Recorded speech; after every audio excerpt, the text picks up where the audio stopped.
Well, hello everyone. Welcome to the Kr8tom Gals. We're so glad you're here with us today. This is your weekly dose of real talk, real stories, and relentless advocacy. We come here every week to dig into Kr8tom headlines. There's so many of them. We're going to react to videos, and boy, wait till you see what we're going to watch today. And we question the narratives being pushed, especially when they don't line up with the facts. And there's just some really interesting things you're going to hear today on video, on the record at a hearing that, I want y'all to be on fire in the comments because it's going to get you riled up. This isn't about hyper fear. It's about looking at what's actually being said and who's saying it and what the evidence really shows. I'm Madeline Sklar. I'm the host of this live stream series, the Kr8tom Gals. We do this every Saturday. We just hang out for a few hours.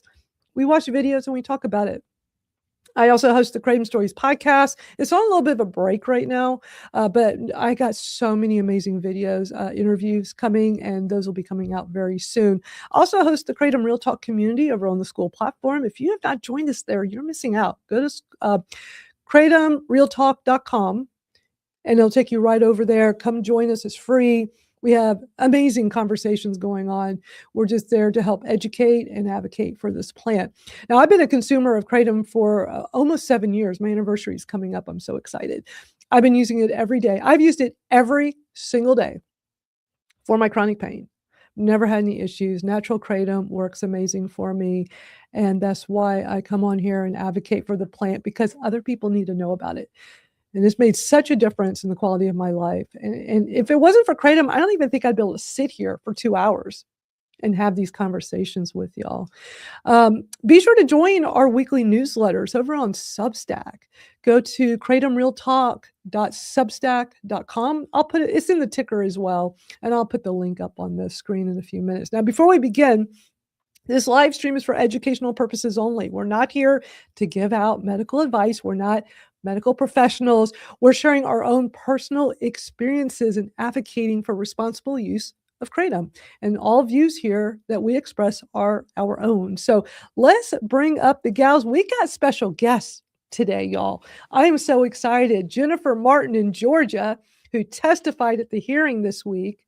Jennifer, I'm so glad you're here. And Robin Graham, thank you for having us. Botanical Action and Botanical Advocacy and Education group. And wow, we got some powerhouses here with us today. I'm so excited. Yeah. So glad to be here. Thank you, everybody. Glad to be here. The chat's on fire, of course. Look at that. God, it's going to take me forever just to go get these comments on the screen. I know. Wow, there's so many of y'all here. Thank you. We got Lois here. I see Mel.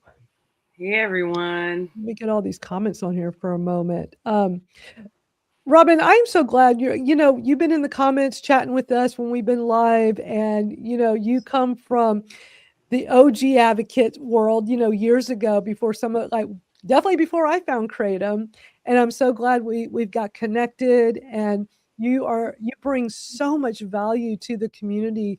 While I'm getting some of these comments so we can kind of get caught up with who all's here, can you tell everybody about your group, Botanical Advocacy and Education? It's been in the process of getting going for a couple of years, because we saw, and by we have an amazing board. Angela Ross, also one of the old OGs, Lois Gilpin, Russ Rucker, Elizabeth Gardner are our board. And we saw the grassroots advocacy, which is what won the fight in 2016. We've seen it falling off. And we know that it's us as consumers, as advocates, that keep these plants legal, and we have to continue. So that's why we formed. We advocate for all botanical plants, supplements, natural botanicals. And of course, Kr8tom right now is the forefront because it's the one most under attack at this moment. So, yeah, well, thank you. we appreciate all you've done in the past, you and all the other amazing advocates that have been around a long time, and seeing you all come back and being part of this movement. We need as many people helping right now. And you've got a website, which I have up on the screen here, botanicalae.org. I definitely encourage everyone to go sign up, Mhm. get involved. One other thing I'd like to add real quick, Madeline. Something that we have all seen and we've heard people saying, we don't know where all it's under attack. So that has been our primary focus over the last couple of weeks, is trying to put together an entire list of every state, every city, every county that has actions, good or bad, because some of them are KCPA or modified KCPAs. And so we have a list that is ongoing. It's a live document. We edit it constantly. And there are some that we have not gotten to yet to verify. So if somebody else sees something that is wrong or that needs added, please let us know. I'm going to Because show it's the up to all of website. us to track what's going on. Yeah, this is the website, botanicalae.org. I got it on the ticker on the screen there, Mhm. or the banner on the screen, but this is the website. And yeah, y'all have the most amazing page. When you go to the call to action, click on this first one, too many actions, not enough advocates. This is the most incredible page because you have every state that is under attack right now. with 37. all the information, all links to all the 37? bills. 37. Look at that list. Really? That's insane. Look at Yeah. how many. And they're just all across the country. So everybody needs to go to the site. The link's on the screen, botanicalae.org. And you're the president of the group, right, Robin? Yes, ma'am. I'm president. Angela and Lois are secretary and treasurer. Russ is our economic development and fundraiser, and Elizabeth is our guardian, is our attorney of record. And y'all are looking For for all you do. volunteers. So if you go to the volunteer page, y'all come over here, fill out the form, get involved. They need people advocating and helping. And for those people that say, I want to, but I don't know how, we'll teach you. We have people that will help you write an email, make a phone call. A lot of these areas, we have somebody that can go with you in person if you need to attend a hearing. So just let us know. And you've got links to all these different bills. I just clicked on the Georgia one because we're getting ready to watch that and talk about it because Jennifer was there this week. And I mean, you've organized an incredible site here. The way y'all did this is great.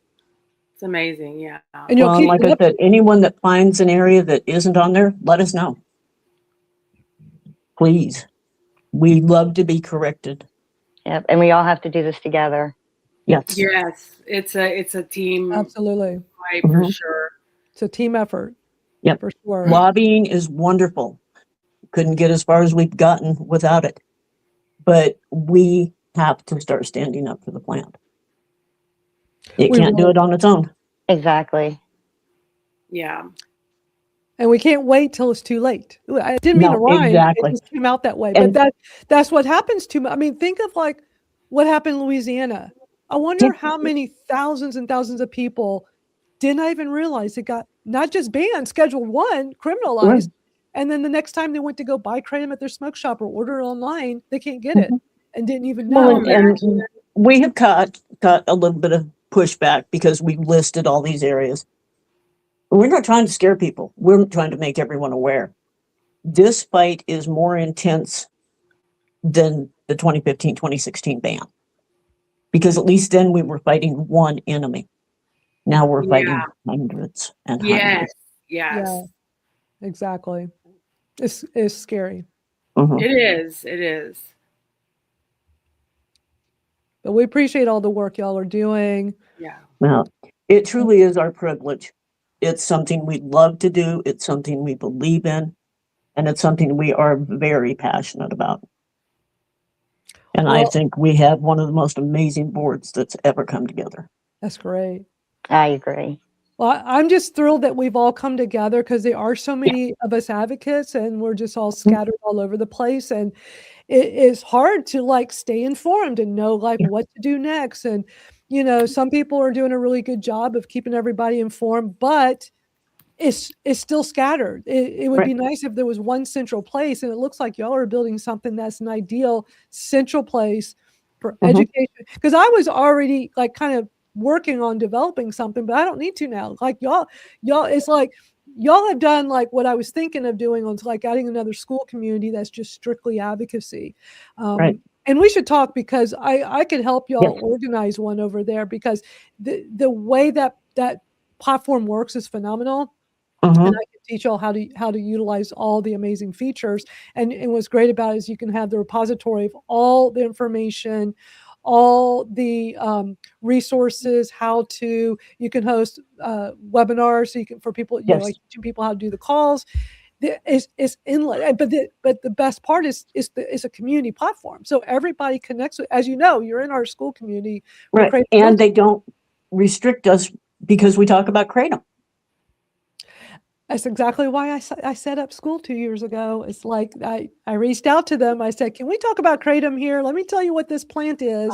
And that's what I did. I reached out to them because if you start a community there as a community owner, like, you do have to pay for it. It's not free like a Facebook group or some of these other platforms. But also with those platforms, you get what you pay for. So you're on a Facebook group. Facebook does whatever they want, as everybody knows. Yeah. And all the censorship is insane. So I didn't want to deal with any more censorship. So I'm like, I'm probably just going to have a platform I pay for and make it free for everybody, but still, like, I'll pay for it. And for me, it was just worth it as part of my volunteer advocacy to have a place where I can bring people, and it's utilizing my skills as 30 years in digital marketing. Like, I have the skills to help people live stream, podcast, use social media. I've taught social media for 20 years. Like, I have all these skills. I'm so surprised that more people are not trying to take advantage of it. Well, one of the things that is so sad to see, we have so many different groups and organizations out there, and everybody's trying to stand alone. This is not the time to stand by yourself. Division will destroy us.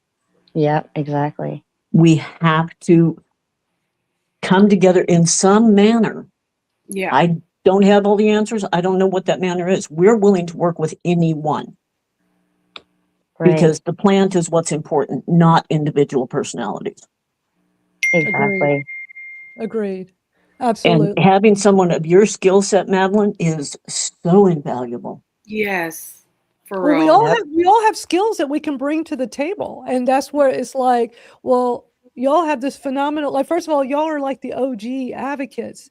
Y'all were part of starting the original AKA, and like, y'all were there to help keep Kr8tom legal in 2016 when it was under threat. And for consumers like myself who didn't discover Kr8tom until after that, that's been like really invaluable, because like, if it wasn't for the hard work you all did and getting everybody to work together, there wouldn't have been a plant for me to consume. Exactly. So, and like I said, with what we're fighting now, it scares me more than 2016 did. And that says something. That's not good. Yeah, it sure does say something. Absolutely. Yeah. And I remember in 2017 too, when it happened again, and there were, like you said, hand holding. We were helping each other out more then too, and that's what I really want to see happen. Because I couldn't have done it and started out like I did without that. I couldn't have picked up that phone and made that first phone call without somebody helping me through it. So I just appreciate all of it. And we miss those days, because the camaraderie and the caring and commitment could not be beat. And we know it can come back. It's just a question of getting it. And so that's what we have to do. And having platforms like yours, Madeline, like Chris's, it's spectacular. No, I don't think so. Where are those dings coming from? This loud? Oh, it might be me. I'm trying to figure out how to turn it off on my computer. Sorry. It's okay. It's just kind of loud. Is it? Oh, I'm so sorry. It keeps dinging really loud in my headphones. Well, sometimes you don't know Yeah, sometimes you don't know if it's just you hearing it or if everybody hears it Yeah. too. So, Yeah, because I don't know how to turn it off on my Right. computer. I'll have It's to, like, but I'll mess with the settings. okay, it's So like notifications that you're getting on your computer. yeah, on my Mhm. yeah, it's like text messages that go through my computer and my yeah, I'll figure Are it you out. are Sorry you about on a that, guys. Mac or a PC? A Mac. Is it like your text messages or through an Yeah, app? it's my text messages. Yeah, sorry. I I'm think trying to I think you can just disable it on your computer. okay, on the texting app. Okay, got you. Let me Like see. I think if you just close it, I'm not 100% sure. Okay, I maybe have if I my close it, maybe I if have I mine close it, it was disabled. I think open. like I It think you was have to actually open. close the app, not just hit the X. I think you have to actually like The Oh, other close the it other out. possibility is go into your audio settings and turn everything except this one down. Yeah, yeah. yeah. I'll look at it, guys. Yeah, sorry about that. That's okay. I Okay. can never find anything on my phone, and Madeline helps me with that Well, too. So, hold on. Deborah says it's a plus or minus button on your Mac on the keyboard. If you hit the button, it will turn down the sound. So a plus and Okay. minus on your keyboard. Yeah, Thank because you, Deborah. that's so amazing. oh, to just turn down the sound. Oh, okay. And Amanda says the mute text messages should work. All right. That, Sorry, y'all. That's Sorry. okay. Oh, Well, what I'm going to do, because we want to get to your stuff, Jennifer, because we're so proud of you. mhm. Y'all, Jennifer Martin here is the only consumer that went to the Georgia hearing this week. She was it, and we need more people going to these hearings. It's most effective when you're the constituent. And Yes. so while you're doing that, Jennifer, I'm going to play for y'all because before we watch the Yeah. Georgia hearing, I'm going to start with playing. Jennifer did a TikTok before she went to go speak. And so I'm going to play this for y'all, especially for those that aren't really familiar with Jennifer and at least kind of see how she got going with this. Up in the ATL, about to go into the state capitol for a public hearing to try to save our leaf, Kr8tom. If you know, you know. The last time I was up here, it's crazy because I'm in the exact same public parking spot that me and my husband used to always come to.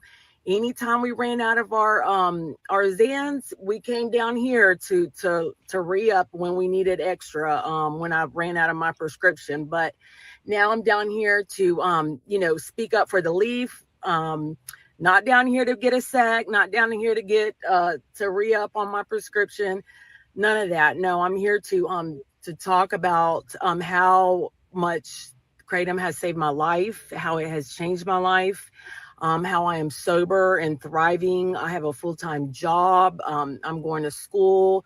My kids and my family are in my life and they trust me. And, life is beautiful. And it's all because of this plant. So as nervous as I am, I'm going to go in here and I'm going to tell them, how I feel about it. How dare them try to take something away that brings so much wellness to someone that saves lives. When people are literally dying on the street because of, fentanyl is everywhere and other substances and stuff, why can't we have a plant-based option? Like, why are they always coming after, our plant-based options? They did it with marijuana and now they're doing it with this plant.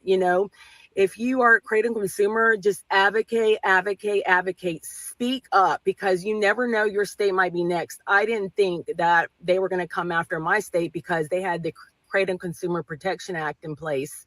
But little did I know they did, and they're trying to repeal it, with some ban bill, a total ban bill, not just on 7-OH, and I think that the reason we're in this position is 7-OH, it's going to bring Kr8tom all down. It's going to bring the natural leaf, the entire thing down.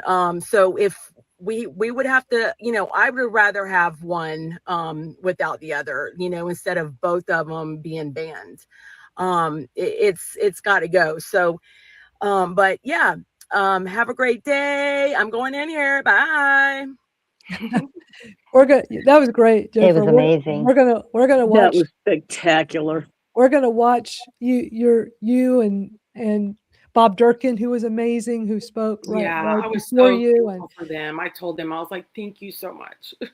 but you know what? You bring such a great point up in that video. First of all, that video is very powerful, and I love that you're doing more videos. I know you and I have talked about that before, and you're like, I want to do more of these. And you know, I just got through doing my own self-imposed 30 days of Madeline. I just like January 1st. I'm like, I'm just going to make a video or some piece of content, put it on my social media every day, and see if I can do it for 30 days. And I just finished it yesterday. It was day 30, and I was so proud of myself.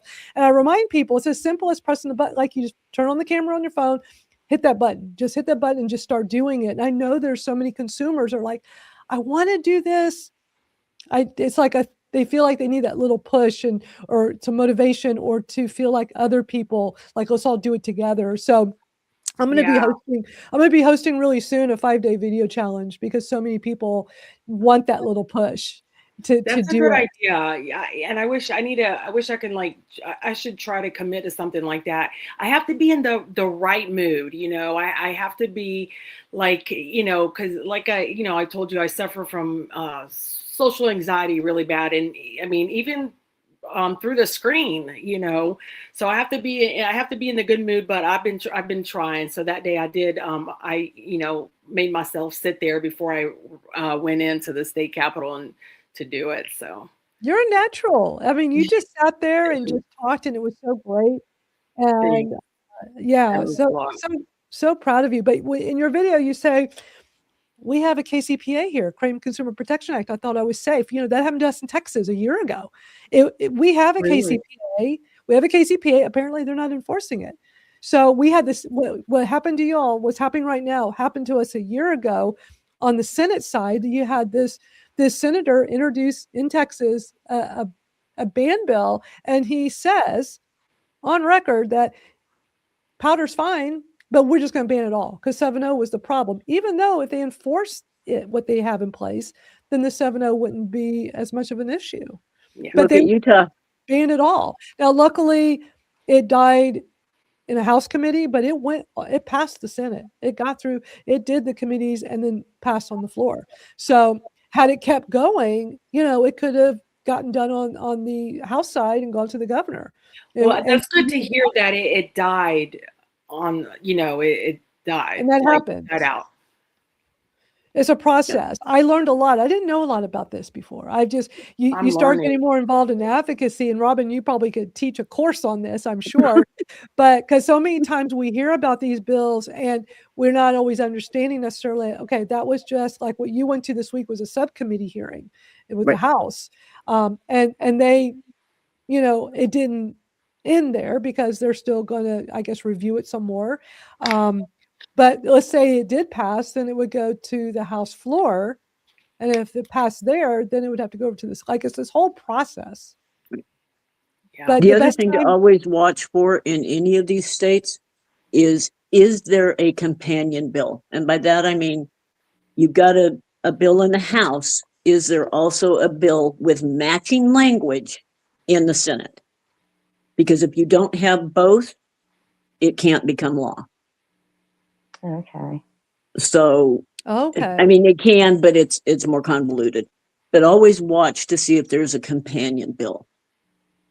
Because in Texas, I don't think there was. I don't recall, because with Texas a year ago, it got through the Senate, and then the same bill then got passed over to the House, and it went to like a health committee, and nothing happened. They didn't even do anything with it there.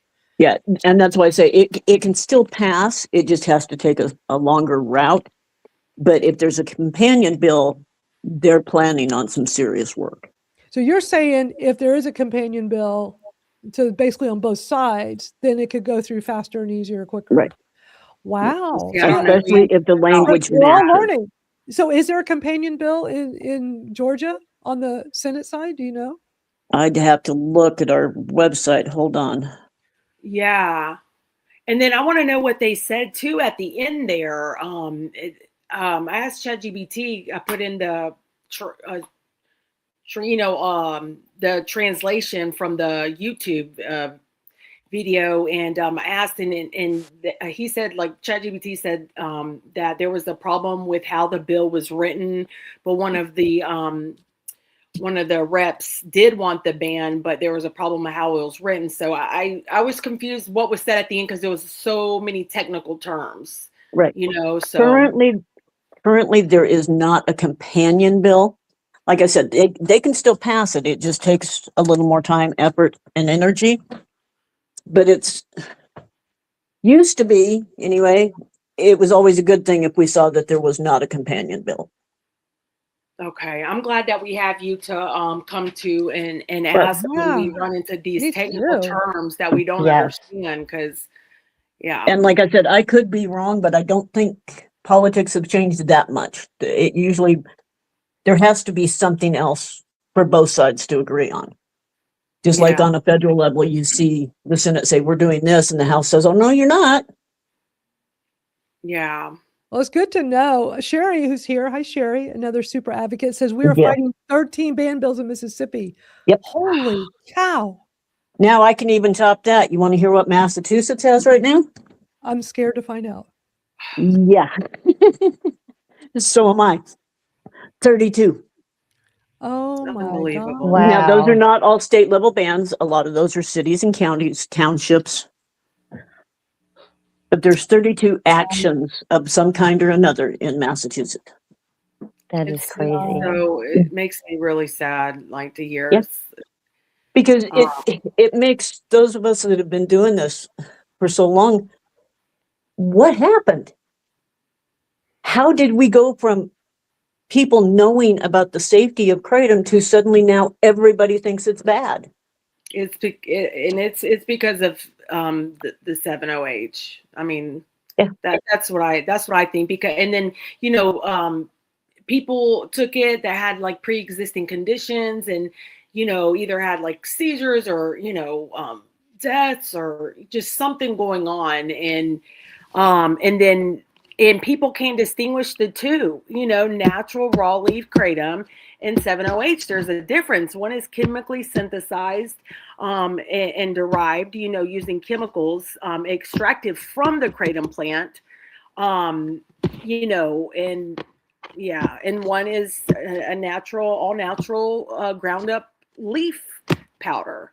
But someone smart and that knows how to do their chemistry created this 7-OH, and and the vendors they don't care. They're selling them anywhere, and it's gotten all these lawmakers pissed.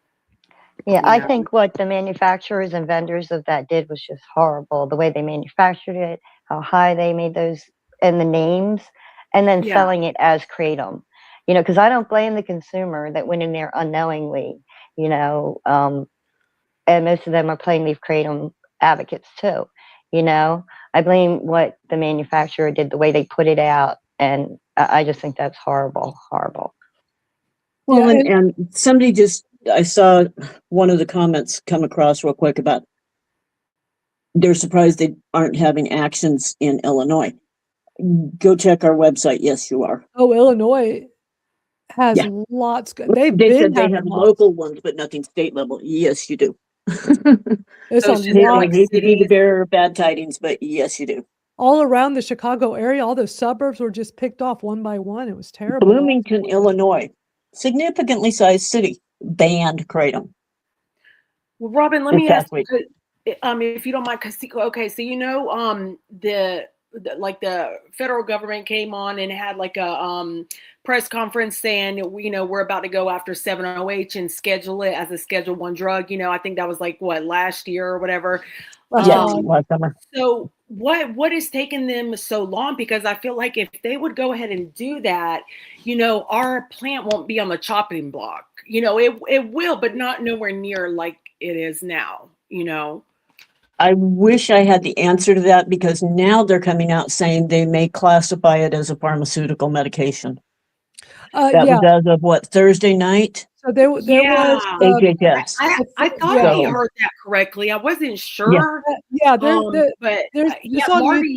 Marty said that, right? When he was in the Oval Office Marty, with Trump. Yes. it was Marty McCary. He, if you really pay attention to what he's saying, he says several interesting things all together very quickly. Mhm. One of them was that for like pharmaceuticals, what would take 10 or more years, they're pushing through in just weeks. Wow. And then, Yeah, so that's what he was and then he talking mentioned about. 70, and then he mentioned 70H. And it's like, okay, is he talking about specific? Because there are research things going on. Like there is research happening for 708 for 7-hydroxymetragynine. It's out there. Okay. I've seen some of the Well, what reports. if, look, that is amazing if they do that in people that are in pain that need it. That is amazing, you know, I mean, amazing. But right now it's the way it's being accessed. It's putting our plant, everything, all the above under attack. Right. Yeah. Right? Yeah. So, but I think there has to be a lot more discussion and yeah, research and open, honest conversations. yeah. But you know, But but the why big would thing, they do that? Because like I don't know. It's crazy, you know, and Lois I don't says know there's much an about this active stuff to be talking on it. But Lois says there's an active patent on 7OH, and I've seen yes, stuff about that. And then also Mhm. what Amanda's talking about, I've seen like some studies on MIT and 7O turning it into a pharmaceutical. It's very early stages, but when you got Marty McCary saying, well, we're pushing things through in weeks instead of 10 years. It's like, so what? They Well, plan and that's turning part of what we with BAE, we decided a long time ago. We focus on natural botanical. yeah, Nothing added, nothing taken away. not that chemical shit. Yeah. Exactly. Yeah, excuse my language. Sorry about that, guys. But You're yeah, allowed. it's got to go. Like our plant is under attack, you know, more than ever because of it. You know, and now all of a sudden I don't know how I feel actually about it. Like Well, now and all it of a sudden causes they more want to, division too, which is yeah. the saddest thing is there's those of us in this chat, in this room, that see both sides of it and see the division. And that's where our concern is the division that it's bringing. Yes, Yeah. exactly. Because we still have to all come together for the natural plant, because otherwise we don't have it. Well, this is the best comment right here. 7OH is helping people Yeah. with withdrawal and severe pain, 100%. Mhm. I know people that use it for that, and I've talked to a lot of people. A lot of people have been devastated by it as well. But Yeah. it's those gas station retailers, it's the drug names. I mean, come on, calling That's a Lack that's of product what's messing it education. all up. Perks, and then what about the one called Dopium? So see, to me, it's like, okay, it's not just bad actors with the manufacturing and these vendors. That's government too. Government's going to allow, like, what? So I could just go create a product, call it Dopium, and go put it on the market, and the government's not going Yeah. to do anything Right, right. at any It makes me level. so mad. I mean, who does the government do they not pay attention to, like, so I can just go make up something, call it an outrageous name, and go put it on the market? That's Yeah. insane. That is Mhm. absolutely insane.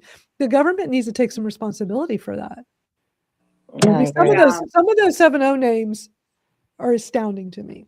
It makes me so mad, and it's so easy to get, and that's what is these lawmakers are so mad about. You know, that one guy at the hearing that I was at, he brought it in to the hearing to like show them like, hey, look how easy this was to pick up.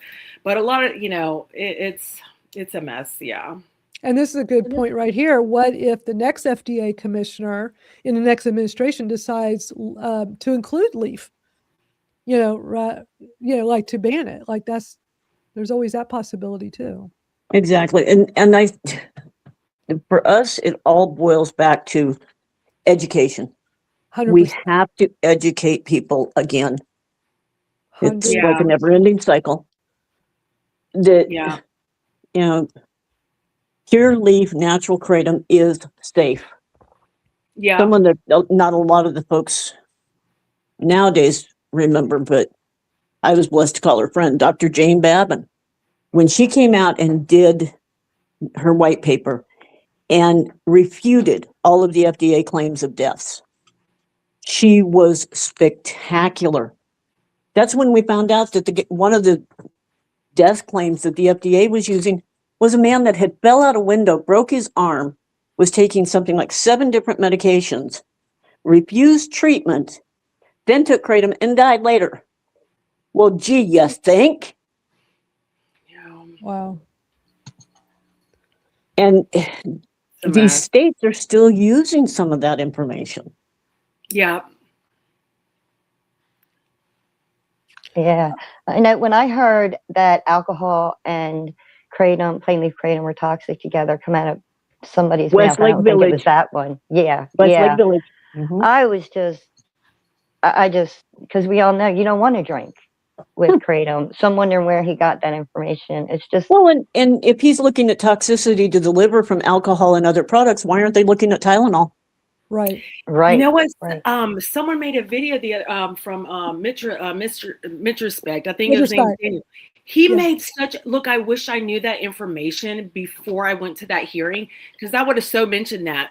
Because I mean the like the statistics on the deaths. I don't know if you're able to pull that up, Madeline, on the Yeah. difference between 7-OH and Wait, or do you no, know not which one? Was it, on was it the one Tylenol, where he's man? in? Was it the one where he's in his car? Because Yeah, I I remember think saving it so. where he talked about research. Yeah, that's Dan Dan Pita from Mitrospec.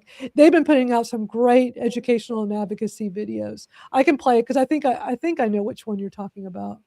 Yeah, but I mean, so he was talking about all these deaths from Tylenol every year, compared to not 7-OH,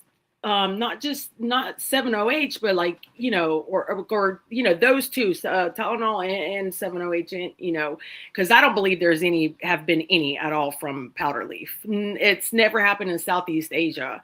If any of them have happened here, it's because of the 7-OH, and people having Polydrug use or polydrug use or Right. research chemicals. Yeah, exactly. Yeah.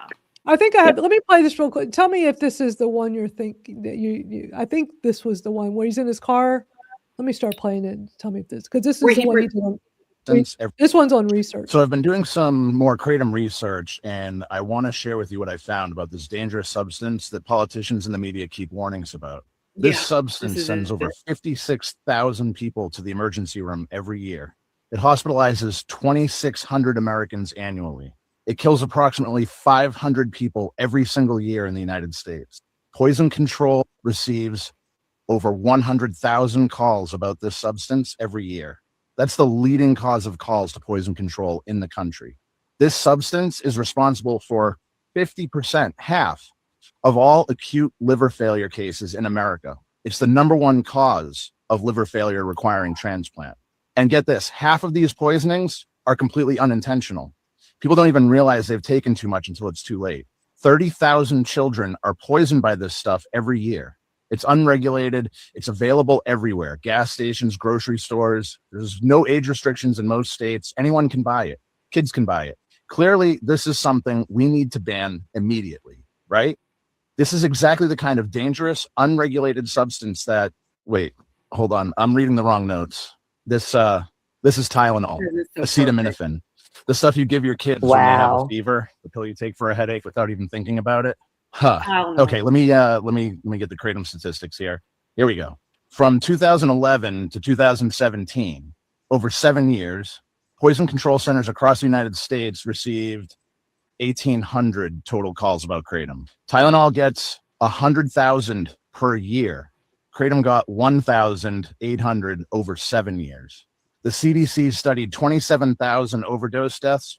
Kratom was detected in 152 of them, 0.56%. And of those 152, only 7 had kratom as their only substance in their system. And the CDC even said in those cases, they couldn't rule out other substances being present. So let me get this straight. Tylenol, 56,000 ER visits per year, 500 deaths per year, 50% of all liver failure, 100,000 poison control calls annually.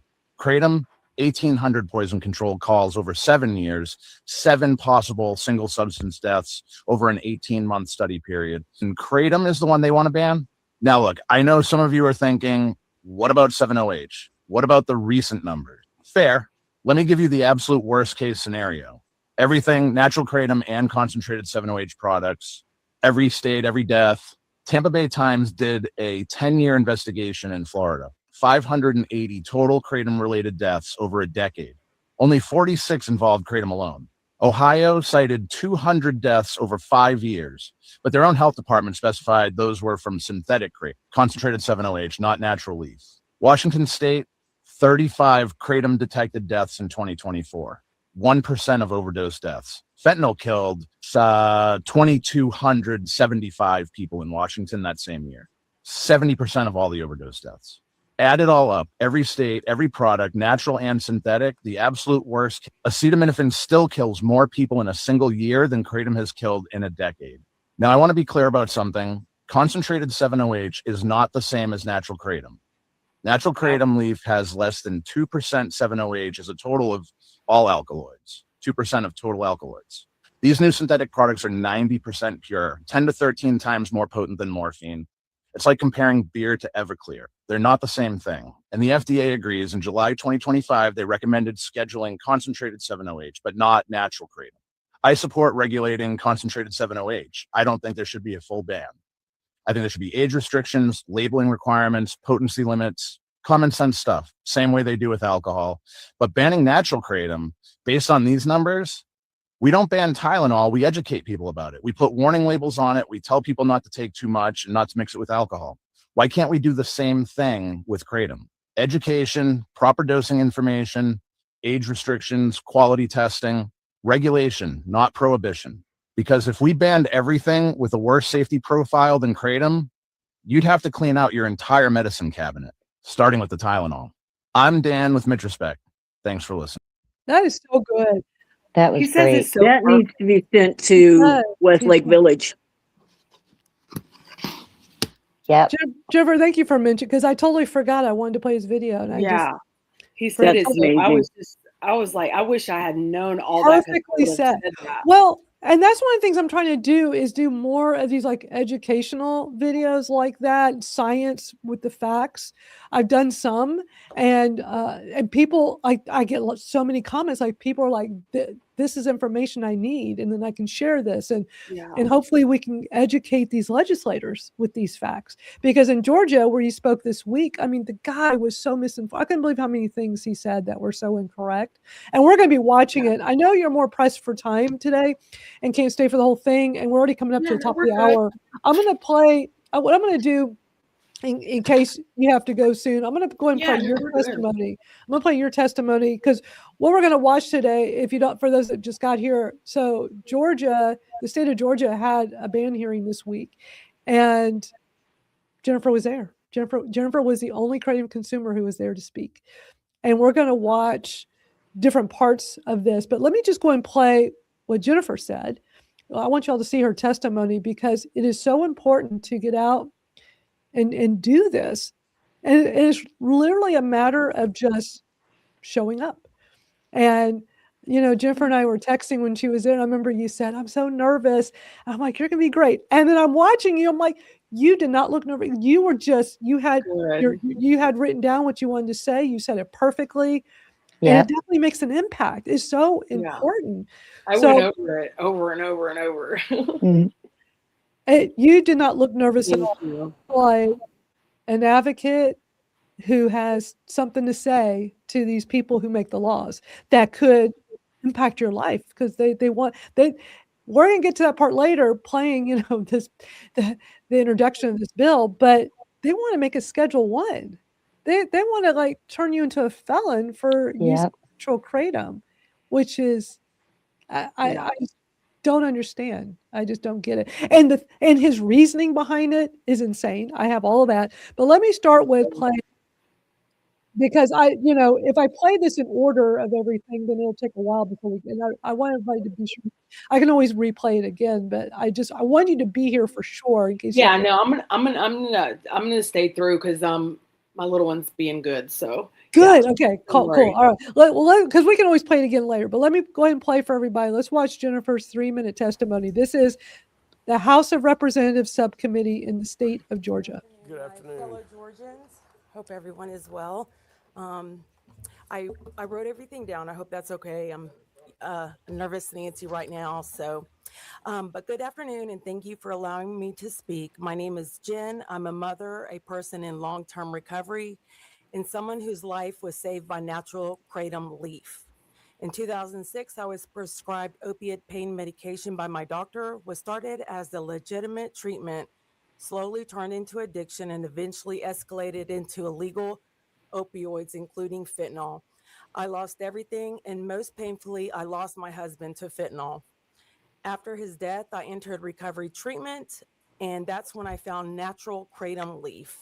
I have been clean for almost 4 years. I have my kids back. I've held the same job for 4 years, which that was impossible for me to do before. And I'm in school working towards my master's in psychology to become a substance abuse counselor. This comes from the natural kratom plant, not the extracts, not the concentrates, not the synthetic or high potency products like 7-OH that we've heard so many horror stories today about. Plain kratom leaf does not intoxicate me or impair me. It helped me stay in recovery and rebuild my life. People deserve the right to access a natural, plant-based alternative that helps them stay alive and in recovery, especially when the alternative is returning to the illicit drug market, which is very dangerous right now. It's critical to understand that natural kratom leaf is not the same as high potency, chemically altered, or synthetic kratom products. Treating the same is a big mistake, and many people in recovery, including myself, actively avoid those products because of their risk. Georgia already has the Kratom Consumer Protection Act in place, which includes age limits, product testing, and labeling requirements. Those protections are working and they should remain in place. What I do not support is criminalizing a natural plant that helps people like me survive while dangerous high potency products are either lumped together or allowed to drive policy. If there is to be a ban, it should be narrowly focused on high potency, synthetic, or isolated products, not on the natural kratom leaf that has already been responsibly regulated and helps so many people like me stay alive and in recovery. Um, yeah. And I was going to say, so Florida banned 7-OH and they have left, the natural plant alone. 7-OH has ruined everything. All the sad stories that we heard in this room today is because of 7-OH. But, you know, it's just, I'm asking that you guys just leave the raw powder alone. But thank you so much for letting me talk. Thank you. Do we have any questions for Ms. Ms. Martin?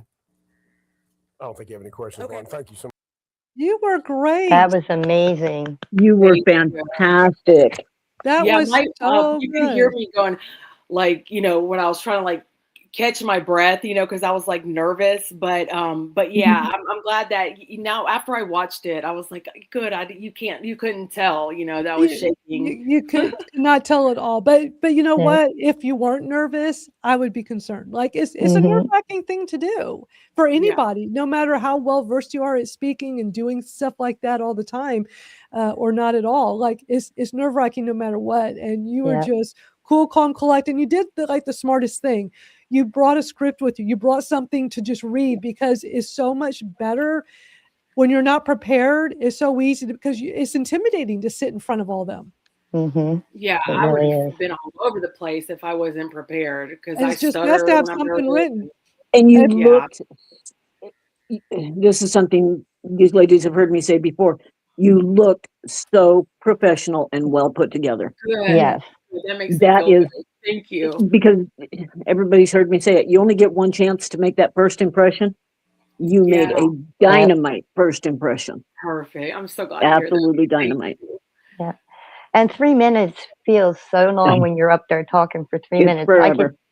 2 minutes I feel really good about, but when I start getting to that 3-minute mark, I feel like I'm just gonna lose my breath and just Yeah. pass out, And that's Mhm. that's the exact, yeah. That's Yeah, but that. you did true. awesome. Yeah, you were Thank you, great. guys. Fantastic. Thank Well- you again. And on behalf of all the advocates everywhere, I apologize that you did not have more support there because you should have. Yeah. Yeah. I was sad. Yeah, it makes me sad. We need people to start speaking up, you know. Mhm. No matter how bad your social anxiety is or how anxious it is, like I couldn't wait till it was over, you know, and I felt so good once it was over, but I knew that I had to do it. I knew that I had to do it. And look, what if I had chickened out? Look, there wouldn't have been one consumer there and, you know, it could have gotten past, you know. So I'm so glad I did. Exactly. Yes. Thank you. Yeah, I'm going to go ahead since you're going to go ahead and stay with us, Jennifer, however long you can. I'm going to go ahead and bring Becca up. So we got 5 of us today. Hey, Yeah, Becca, hey Becca. Hi, Hey girl, Becca. hey. one of So our good to OG see you. Hey, advocates. Becca. Becca, did you ever think you would ever see me on camera? Oh my goodness, how are you? I'm getting through it. You're doing a great job. It's so good to see you guys, all of you. We Yes, just have amazing advocates in our community, and it's so great having us all together on screen here talking about all of this. Jennifer, you did an amazing job. Such Thank an you. amazing job. That I don't think that can be said enough. Yeah, the You comments, were I mean, comments in fantastic. here, people were just saying so many great things while Thank watching you so Jennifer much. speak. So Yeah. hopefully that helps because, you know, it helps fuel us even more when we see the reaction from everyone, and everybody Yeah. loved what you said, and they appreciate you so much. That And we makes got me feel so good. Yeah, because to I get mean, more people. if there's more hearings now, it's on. Like I'm ready to go up there. I'm gonna be less nervous now. I know what to expect, and I know Right. that you guys are behind me. So now I'm pumped. You know. We will watch you. And Another thing to think about is when you write your script, if we get a lot of people to attend the next one, you may be cut down to 1 or 2 minutes. So have scripts prepared for those time links. Great idea. Yeah. yeah, I Amanda made a did comment that about that. time. I Thank don't know if God. y'all saw that. I put it back up. I mean, Amanda made a great comment about that. She said, make 2 of them. Have one you can do in 1 minute, and one you can do in 2 minutes, because that way you're prepared. And that's actually really smart because um, uh, when Florida was going through this about a year ago, we watched that hearing on the Kratom Gals. Venus, I'm sure you remember, they had massive amounts of pro Kratom people there, a lot of Yes. kava shop owners, a lot of consumers, and our good friend of mine, Abram Jacobson from Pure Infinity Botanicals, was there. He said originally they were supposed to get like 3 minutes. Then they changed it to, I think, 2 minutes. And then when everything was said and done, they only got, it was either a minute or 30 seconds because there were so many people. And he said, we all were working on our scripts, and like to be just told last minute, like you get hardly any time. He said it just threw everybody off. Plus, at that hearing, that's the one where the guy in charge, the legislator in charge, he was glaring at every pro Kratom person while they spoke. He was so intimidating. I remember we were shocked. He was. He was so rude to everybody. And it was like, that makes it even worse. Could you imagine? I mean, Jennifer, you had a very receptive group of legislators. They were great. Yeah. They were very professional, very friendly, but we've seen hearings where these people are rude and condescending and glaring at you while you speak. Wow, I didn't see that. See, I would have been, yeah, I probably would have shut down at that point. Not shut down, but I would have started stuttering and I would have really been nervous. But that's not cool that they do that to people. Just depends on the person, but yeah. Yeah. Oh, you're muted, Robin. We don't hear you.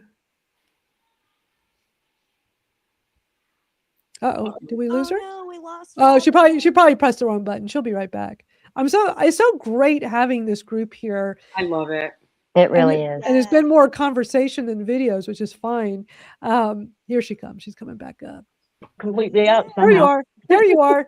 I think you pressed the back. wrong button because all of a sudden you were gone. Yeah. What were you saying? Because you're muted. It's almost like these guys get in office and forget who put them there. Not to let Amelia know. Yes, go tell Dakota not. Yeah, Exactly. totally agree. Oh, you're muted again, Robin.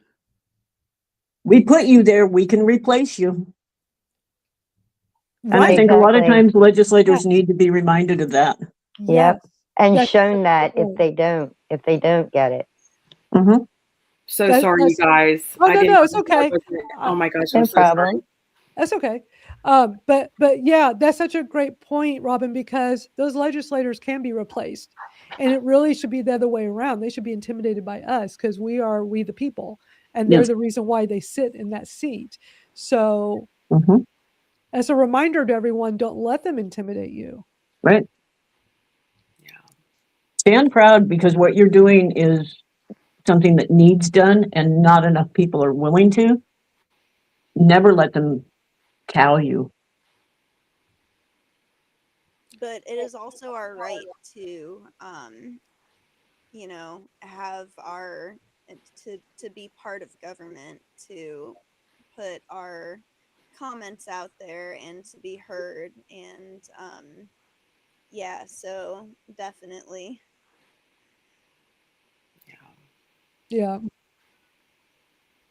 Well, why don't we watch the Georgia hearing? Because the guy that's introducing the bill, Rick Townsend, isn't he an attorney? Am I right that is he the one that's like one of these ban bills? It's like the guy is an attorney representing somebody in a Kratom lawsuit. Is that That's you. I believe that's McHale in Utah? Utah. Utah. Okay, it's That's hard to keep McHale. up with this. That's why, Robin, I'm so glad you're here to Yeah. keep us Yeah. informed because there's so many of these. I can't keep up with it all. Uh, But we need to If I didn't watch. have notes, I wouldn't either. Well, you know the most, so we're putting you in charge of that because you're the most. You know all this stuff. And I, and I'm putting Angela in charge of it because she's the one that really keeps it on Yeah, track. we need you guys. yeah, Amanda says we need a DC rally again. Yes, we We do. Yeah, do. We do. for I am sure, down. guys. Anybody? I don't know if we're. That was so much work. I don't think any of us slept more than half an hour a night for weeks. Yeah. My Y'all dog's playing games on coming in, so I have to keep checking. that's okay. Y'all did amazing Yeah, my work. kids are in and out of the door, so I was like trying to tell them to go outside, but try not to let my youngest see you go outside because I gotta be out looking out the window constantly, make sure to say hi. Hi. How are you? Aw, aren't you Hi, pretty lady. Love you. Oh. She is so amazing. She's Well, great. let's watch them introduce this bill because the guy just definitely? says some interesting things that are not true that I can show y'all are not true. So let's watch this. So this is what happened earlier this week in Georgia. It was a House subcommittee hearing. Rick, if you want to come present the bill to the committee, please, sir.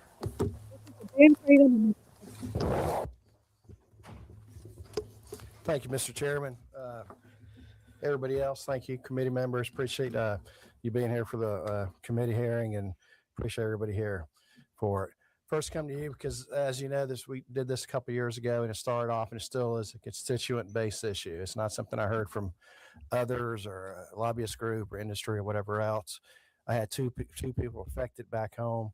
One died. One also eventually it was even in a halfway house.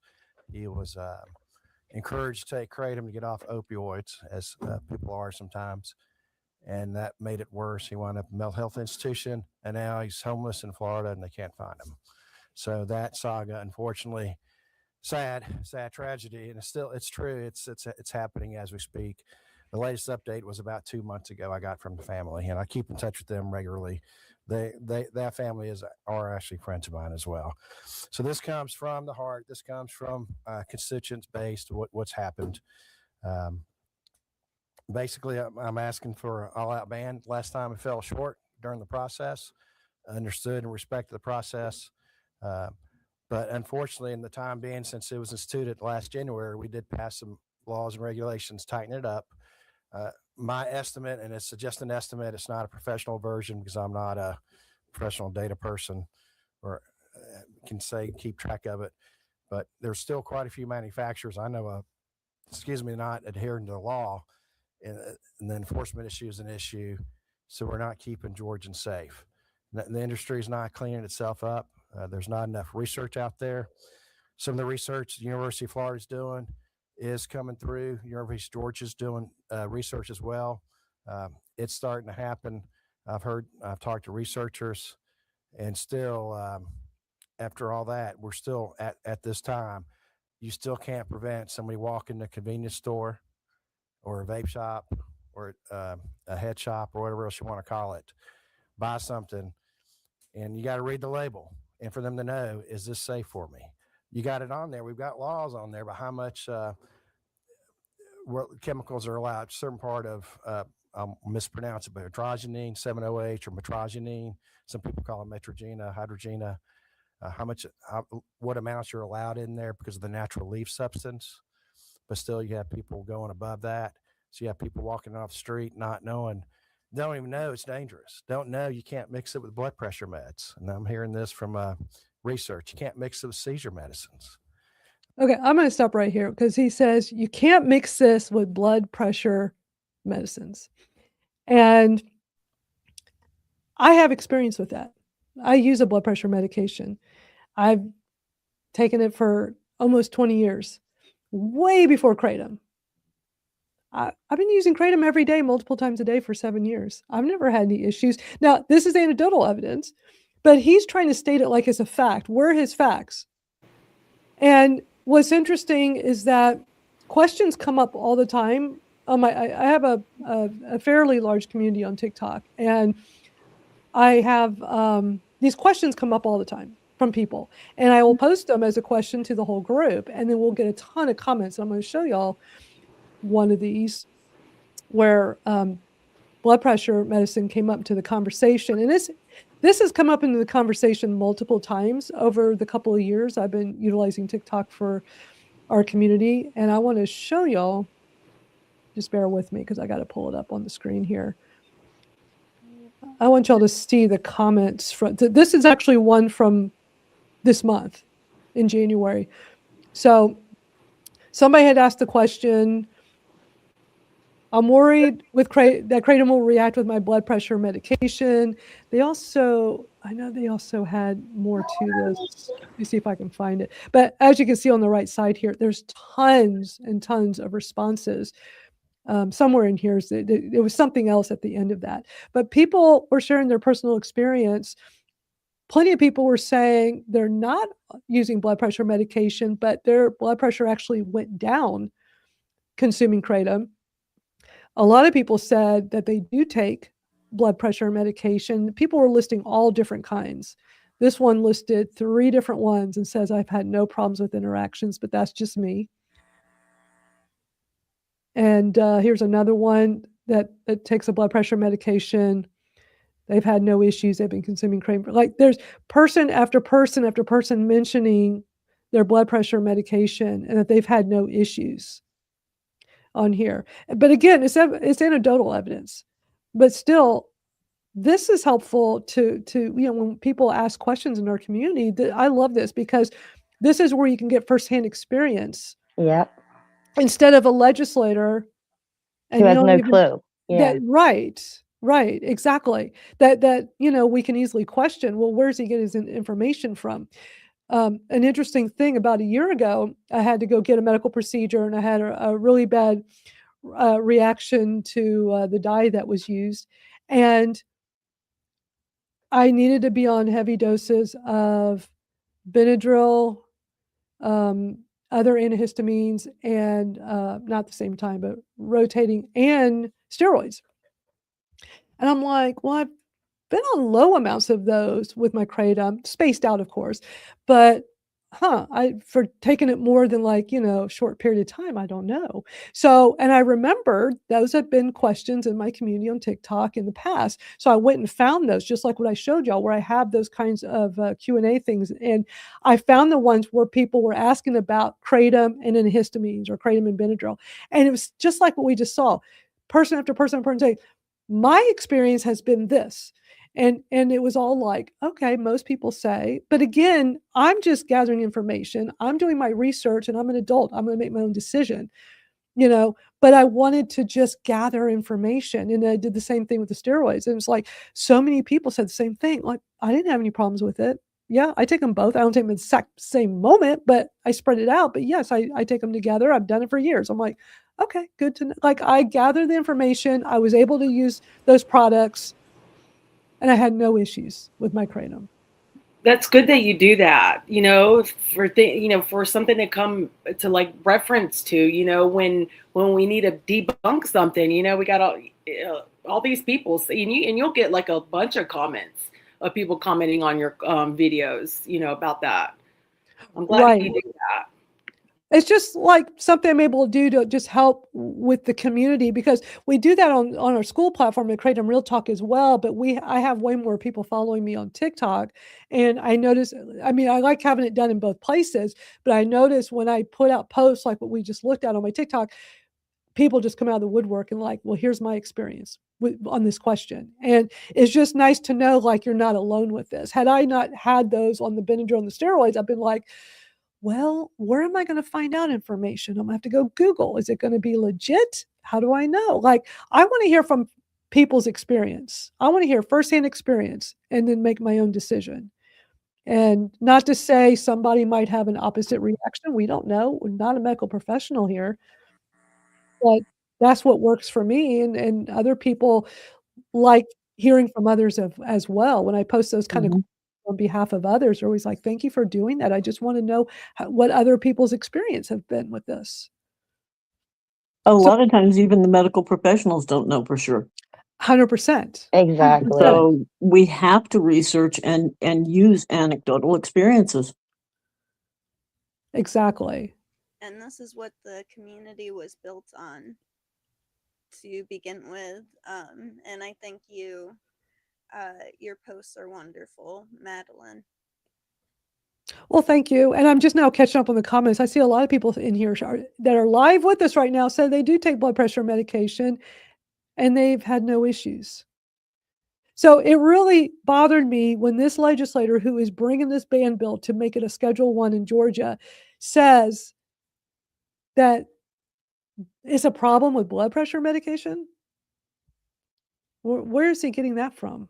Yeah, they should have to have their proof there. Just like we bring our science, they should bring wherever they're getting this information at. They should have to bring it too. Yeah, if he's saying he gets this from a study, name the study. Exactly. I want receipts. I want to know. He tells a story at the beginning about this guy who went from opiates to Kratom, and now he's homeless. This whole sob story. Okay, where's the proof of this? I want to see the receipts of this. How do we know you're not making the story up? Well, and even if the story is real, we don't know what issues this gentleman had prior to becoming an opioid addict, prior to using Kratom to come off of it, prior to treatment to come off of Kratom. And this is where I'll really get on my high horse. Becky, you remember this. I know you do. When so many of us first started with Kratom, we kept hearing about this thing called PAWS, PAWS, post-acute withdrawal syndrome.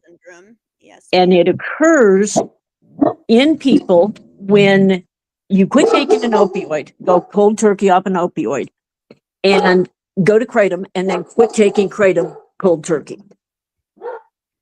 Sorry about the dog. It's okay. And you can suffer what is called post-acute withdrawal syndrome. Nobody's being educated about that anymore. It is a real thing. It doesn't happen to everyone, but it can happen. So did he experience PAWS? And that's what caused him to leave the rehab center and become homeless. Right. We don't know. Don't know. But if we were telling a story, we have to have proof. Right. Exactly. And I always wonder about the ones that start it and take it a couple of days, they feel fine because it's plain leaf tea, and think, okay, I'm okay now, and then just stop the Kratom and not realize you're still getting rid of all that other stuff. There's over the years, people do make these comments, not putting that together, but being that I've been at this a long time, all of y'all have here, that so many times somebody will step into the comments and say, it sounds like you're experiencing PAWS from your previous opiate use. It's because it is like some people say it takes years for that. Yeah. And Stephanie Sue, who joins us here once a week as a co-host, I think a few times on here, she said that she still gets PAWS or I know she's talked something about long-term PAWS with her. It's not like, oh, it goes away. Like I took No. opiates every day for 9 Right. years in pain management. It's like it'd be crazy for me to think, well, let me use Kratom for a short period of time and then just stop. Am I going to expect to not have some residual from all those opiates? That takes a long Yeah. time. Mhm. It took a Because long. kratom is only a partial agonist. So it only can fill so much. Yeah. Yeah. Yeah, Deborah And there Chesney, again, it goes back to safe, responsible consumption of kratom by right. people. Start Made being us a stronger accountable, people. Deborah. Quit blaming a product when it's you making the mistakes. Exactly. Exactly. Yep. But back to when we were talking about what that legislator said, Deborah Chesney makes a good point. What was that person using 7-OH that guy was talking? Yeah. We don't know. We don't know. Exactly. He was That's a vague. good question. His story Right. was very vague. And there's no, I think when legislators are telling these anecdotal stories, there should be some kind of backup documentation. There should be some kind of give us like when you go get something notarized, you get something, a document notarized so that a third party can prove that this is a real document. Well, what a legislator that wants to bring a bill, whatever it is in their city, their state, whatever, or federal, shouldn't they have to back up every single thing they say? From my understanding, aren't we allowed to submit evidence or something in these meetings and like add to our testimony and give them like physical, That's a good printouts? question. And Yeah. like Yeah. so like if he's got like a news article or something to back up what he's saying, like if he submitted that, I wonder if we're allowed access to that kind of information.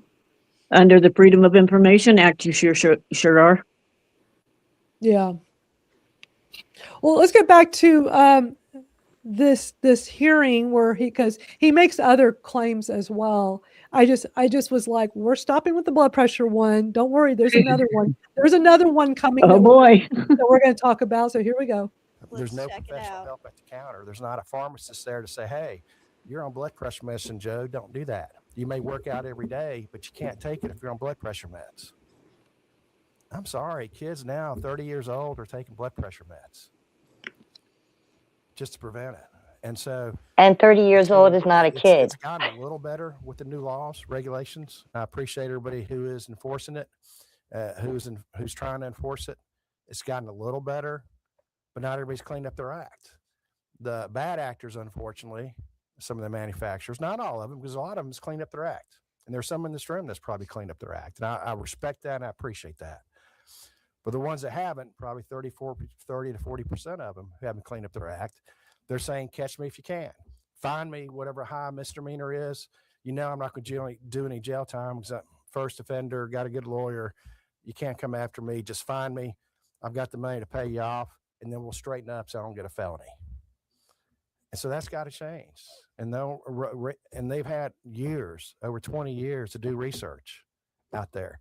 Still not enough research out there. And so that's why There's a lot of research. Where does he get that from? And not only that, put your money where your mouth is. Yeah. There's been. You want research, fund it. You know what's so interesting is why is it that they never talk about how the FDA did their single dose study? Like, why does that not get brought up? Although it was brought up somewhere recently, where which hearing again? There's too many of these; it's hard to keep up. But there was one where like they said that what was it? They said something that was not correct about the FDA. I don't remember what it was, but it's like there have been a lot of studies. McCurdy has mentioned on record that I believe he says something like that there's like about 1,000 different studies that have been done, and he's responsible for 10% of them. You can go on PubMed, and I believe there's 1,600 kratom studies. There's lots on PubMed. Go to PubMed. PubMed archive, there's another 2,000 or 3,000. I am so surprised by that because I thought the number was closer to 500 or 600, but maybe those are more recent studies, I guess. But that's a lot. That is a lot of science to back up what consumers are experiencing on Kratom. Well, and some of those studies are not worth the paper. Right. Like one we came across, this study is based on articles that we have read and information we have gathered from other studies. That's not a study. Sorry, folks, you can't call it a study, but they do. They do call it a study, but it's like a specific type of study, and I can't think. It's actually a review, but they don't classify this one as a review. And it's like, I even called Jane's husband because he has told me I can reach out to him on stuff. And I called him and said, is this really a study? How do they get by with it? He said, no, it's not. It's a review. And it's not even a very well done one. Okay. Interesting. All right, so the studies do have to be taken with a grain of salt, but they do exist. Right, right. And anecdotal evidence that is thousands of years old has to account for something. Right. Right. Yeah, because it's not been a problem in Southeast Asia. Yeah.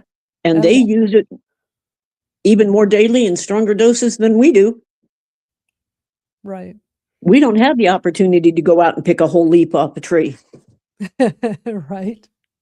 Well, let's get back to this hearing, because it might have been this one where he discounts the FDA study as being, maybe it was him that said it'll come, because somebody had said recently in one of these hearings that the FDA study was funded by the industry, which is not true. All right, let's go back. Bans necessary. I've got good people on the other side, friends that disagree, and I understand that and respect that. But it's one of those where we've got to keep Georgians safe. And you'll hear some people today give you accounts of what's happened. And I talked to a Marine. I'm not going to mention his name. And if he wants me to next time, I will. But he emailed all of us. And I called him back. He's a retired Marine. And he said, hey, Kratom's been good for me. And so I talked to him. I said, tell me how it's helped you. He talked about the natural leaf. He talked about how he's bought chemistry equipment to get the right dose for him. I mean, he's went all out and studied the chemistry of this drug. So let me ask you a question. If your neighbor Joe down the street goes to a local convenience store or vape shop and buys Kratom off the shelf, what are you going to do? I'm going to say, tell him don't take it, because he doesn't know what's in it. This guy's done research. He's put a lot of time and money to make sure what he's taking is safe. So how do we protect those people? He wasn't sure. And him and I talked together. I mean, I understand that. I do. That's the problem. I understand that. We've got people out there taking things. I called it a wild, wild west last time. Dr. Lopez from Georgia Poison Control, he was the head of it, still is, and he couldn't make it today, but someone else is here from Georgia Poison Control. He called it Russian roulette. You grab the right bottle, you'll be okay. You grab the wrong bottle, you may not be okay. Okay, but who's responsible for that? It should be the government. Exactly. That's regulation, and that's them failing in regulating that product. And they don't take responsibility for it. No. And that's what drives me nuts with this. Part of that is put a KCPA in place that has teeth to it. You're worried about a product, then regulate it properly with teeth of enforcement. Yeah. Agreed. I don't think Georgia has even decided who's supposed to regulate it and be in charge of that. Yeah, they haven't. They even said in the hearing that there's no enforcement happening. Right. I was going to say they addressed that specific thing in the meeting. No. Like, we can't do this. There's too many, Yeah, it feels redundant. Kind of, exactly. Enforce it, and let's see how that goes first. I mean, because it makes me so mad. Well, and when they say they don't have money for enforcement of the regulation, how are you going to enforce the ban? Right. Good point. They may not be able to walk in off the street and buy it at a shop, but they can still get it shipped. They can go across state lines and get it. That makes no sense. Exactly. And I think somebody mentioned that as well in the Georgia meeting too. Did they? Yep, talked about how you can go across state Oh, lines and she get did that, lady. Yep. fireworks, and then over here Oh, you can get yeah. kratom. But like, You're right. and like we've talked about that on the show here before too, like just how silly it is that just, crossing a line on the dirt drastically changes your Yeah. outcome. Yeah. Yep. Marshall then Price and over Shayna here, Brown. Yep. Yeah. Thank you. Especially Shayna Brown, who crossed the imaginary state line and gets pulled over. Like that That's whole story is insane. insane. Yeah, absolutely. it's crazy. Yep. Absolutely crazy. Let's get back to there's still a lot of this. Like, I don't know how much time. I mean, if y'all are down for staying longer, we can, because there's a lot to unpack here. But let me bring this. Let me see if I can get this back up and play for y'all. There we go. Okay.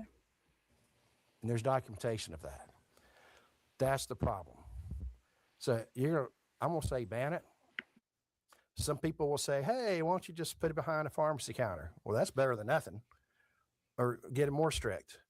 But if you want to restrict it, if you want to make it safe till we get some more research out there, ban it. Even if you have to put a sunset on it, ban it. That's the only way to make it safe for Georgia. And so I could talk more. There's a lot of people behind me. I'll have more research from Georgia tomorrow. Dr. Norton apologized because of the ice storm. He didn't finish up his study on some of the research that's out there now. And he wanted to give you an update, I think, on what he was doing too at University of Georgia Pharmacy School. But I do commend UGA, and I know they do a lot of research in Florida for the kratom industry there, but they do have some nice studies there as well. Some of them are limited. I'll tell you one study I read that was sent to me by some kratom friends. I'm going to say friends because you're all in this professional atmosphere, right? And they sent it to me, but it started off with a larger study. 6 or 7 got eliminated right away because they had bad reactions. A few more got kicked off because of the medications they were taking. I want to They see wanted this. 10 healthy individuals that the kratom leaf was safe for. Me too. So For real. I'm going to look 12 it up. kratom leaves was safe for those 10 individuals out of the 18 to 24. I think that was part of the study. I have to get those exact numbers for you. The FDA What has were the those exact requirements? numbers for you, right? Yeah, what were the requirements for this study? Do they have to provide that? Like when he's saying this stuff, he says he's going to provide, but like, is it not required that they don't have to provide this For kind of real. documentation when they're making? Because I mean, this is the person who is introducing the ban bill. He wrote the ban bill. He's the one introducing it here right now in the hearing this past earlier this week in Georgia.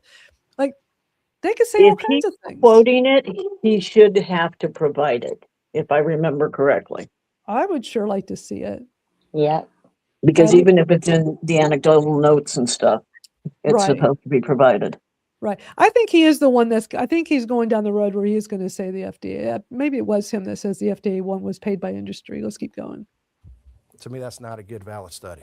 We need a larger study than that. So I appreciate your help, appreciate your time. I'm glad to answer more questions.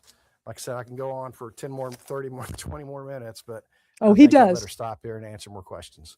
But thank you again. Thank you, Representative. Just one question, because I don't do a lot of work in this area. You're proposing to add this to make it a Schedule 1 controlled substance, correct? Alabama does that, correct? And some other states do that as well. And it's my understanding that that's what we tried for last time. We fell a little bit short of that, but that's what we'll be going for again. And it's a way where if there's a way, I don't think you can schedule it where we got to watch out for the consumer so they don't get tagged with the felony or whatever else. I understand that, but I don't think there's a way to do that without. I mean, we have to schedule it. So see, he doesn't care about people that voted him into office because he's admitting right now it's got to be Schedule 1, even though consumers Yeah. are going to be criminalized. He doesn't. I wish. Okay, when we were watching this the other day, I wish. And shout out to Venus for getting me the link. So she sent me the link, and I sent it to others. So Becca, that's how you got it from me because I got it from Venus. It was like a whole chain there. But that part pissed me off so bad. If I lived in Georgia and had to listen to that BS, oh my God, I'd probably be calling him every day and just bugging the shit out of him because that's he doesn't care about people. He's there because of the people. I want to be his friend because he's doing this for his friends. So if I'm his friend, does that mean he won't do it? Right. Yeah, he was out that I was so mad. I was like, yeah, like he literally point blank said it. Like he does. I mean, pretty much he doesn't care. Yeah, it was very clear to me he doesn't care. I mean, the way he just said that. Yeah.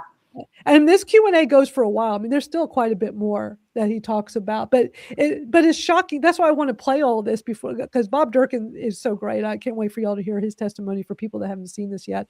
But let's keep going, because it's the things that come out of this guy's mouth. That right there to me was incredibly shocking. In other words, I think that's the only way to be able to ban it.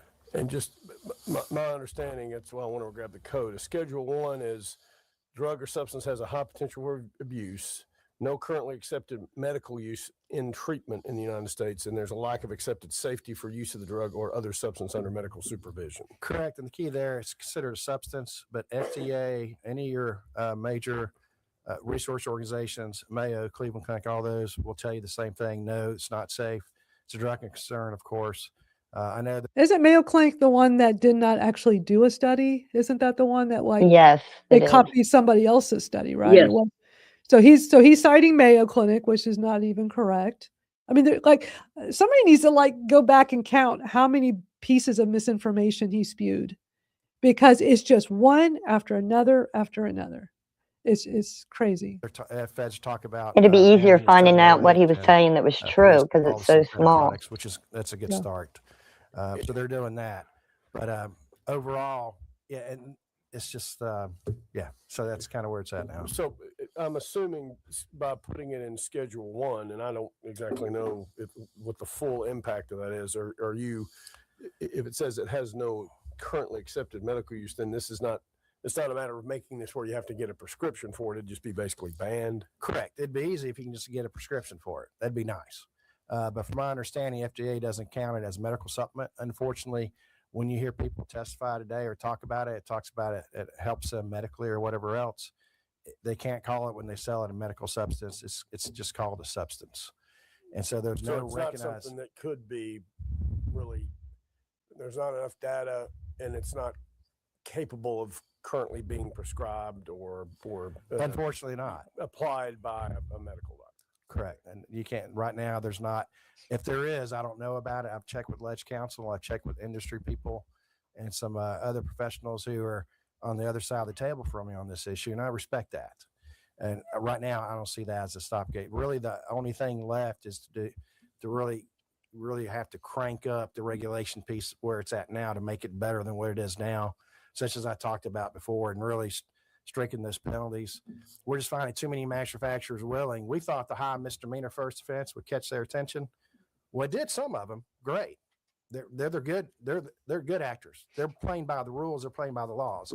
Unfortunately, there's a lot of bad actors out there. They're not playing by the rules. If they have bad actors, ban them completely. Right. So that's his rationale. Yeah. We're just going to ban it all because there's a few bad actors. We're almost done with this part, and then we're going to move on, because this part to me was just also shocking. Like, it's a few bad actors, but because of them, instead of let's clean up the industry and get those bad actors out. And AKA is always very vocal about how they work hard to get the bad actors out, to call them out, send their info to the FDA. If you get the bad actors out, then there shouldn't be. I mean, he just said they're good actors in the industry. Right. He just said it. The majority of the industry is good actors. I mean, he just admitted it. We're almost done with this, and we can 1,000 or 100,000. They could care less. So that's the reason for the Schedule 1 you're proposing to put It on is. Schedule 1. It is. I mean, it's one of those where I probably shouldn't say this in the beginning, but even if we did a sunset on it to allow more research, 3 or 5 years, to make us do that research in the next 3 to 5 years, or put the onus on the manufacturers to pay institutions like University of Florida or Georgia or someplace like that to do that, where it's reliable and valid, and it could be proven not to be skewed toward who pays for the research. That's the issue, because every now and then you get somebody pay for the research. Well, let me get this research. We know which way it wants to go. But luckily, two of the leading people I know are at least valid and reliable. We want to make sure it's a valid, reliable study. All right. I think we got a question, Representative. All right, so we're going to stop here. I mean, that was the bulk of what I wanted everybody to see, but some of the stuff out of him. It's What's the ridiculous. sunset? What? Because I was wondering what that meant. Do y'all know? So basically putting it off. Like the other guy was like, why don't we sunset? Like, let's put this off a while. Like, because let's get more studies. Let's rely on the studies. Like that guy's trying to rationalize like this, because I mean, Schedule 1's a big deal. It means no research. It means you criminalize people that are possessing it, which would make Yeah. everyday kratom consumers a felon, right? If they're caught with it. It's a big deal. You definitely don't want those legislators taking that lightly. Yeah. And so he's just trying to rationalize, but they also act like two buddies just having a chit chat in front of a whole audience about this Yeah. too, like Right. as Yeah, if they already made up their minds. Because it seems like That's it what almost feels like they're like- putting on a show. Like let's talk like, yeah, we've I mean, the guy presenting doesn't feel bad. He's very clearly doesn't feel bad about let's criminalize this. Yeah. It's sad that this is what they want to resort to, but. And there were other speakers. We don't have time to. I mean, there was a lot. That was a lot of stuff. We're going to zoom way ahead because Bob Durkin, who was always awesome, I love hearing him speak. He put out excellent tests because we got to hear some positive stuff now. So we're going to get that Yeah. from Yeah. good old Bob Durkin, who has a very impressive background. He's going to share that in just a moment. So let's play him. I like it when they put the positive people at the end too. It makes me feel a little bit better. Thank you for your time. The I end of appreciate the being here. meeting was great. My name is Bob Yeah. Durkin. My background, least I'm a better. pharmacist with a master's in molecular biology. I was a captain in the Army for 6 years, residency trained at Walter Reed in clinical nuclear pharmacy. I'm an attorney. I practice in the food and drug space. I'm on-site counsel to the AKA, various dietary supplement manufacturers and distributors, including those that manufacture and distribute Kratom products. I was also for 12 years lucky enough to work at the Food and Drug Administration. I started off in the Center for Drugs, where I learned how to regulate unapproved new drugs, compounded drugs. Made my way over to the food program, where I spent 6 years as the deputy director for the Office of Dietary Supplement Programs. So I was the number 2 person in charge of dietary supplement regulation for 6 years at the federal level. I'm here today to offer my advice, my opinions, answer questions relative as a former regulator who understands how food is regulated in the United States. I think a lot of this is confusion about what Kratom is and Kratom isn't. And we've heard some things here today, and I'm benefiting from going last. It's horrible to go last because you hear some really sad stories, and as a dad, you don't know how to handle that. So I think it's real important to say what Kratom is and what Kratom isn't. If Kratom is marketed as a drug, it's illegal. Bust it, get it off the streets. If Kratom's marketed as a dietary supplement or a food, there is a pathway for it to legally be on the market in the United States. It doesn't require clinical control, double-blind studies, placebo-controlled studies. Food goes to market unapproved in the United States. Drugs require approval. Food can go to market with animal studies, history of use, clinical studies if they exist, but they're certainly not required because you're not selling a drug, you're selling a food.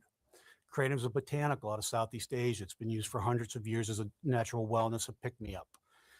Legend has it was brought back by our Vietnam vets in the 60s and 70s, became popular in the United States in the early 2000s. One of the ways it became popular in the United States was there was an incident in Sweden in 2010 where Kratom leaf killed 9 people. The other pharmacist in the room mentioned tramadol. An investigation into that by the Swedes discovered that Kratom was contaminated with methatramadol, the active metabolite of the drug tramadol, and that's what ate their livers and killed them. It wasn't the Kratom leaf. But that's where the die was cast for the FDA and its position on Kratom and how they were going to approach it. From there, you had import alerts. Myself, when I was in charge in 2015, authorized the seizure of Kratom based on the information I have.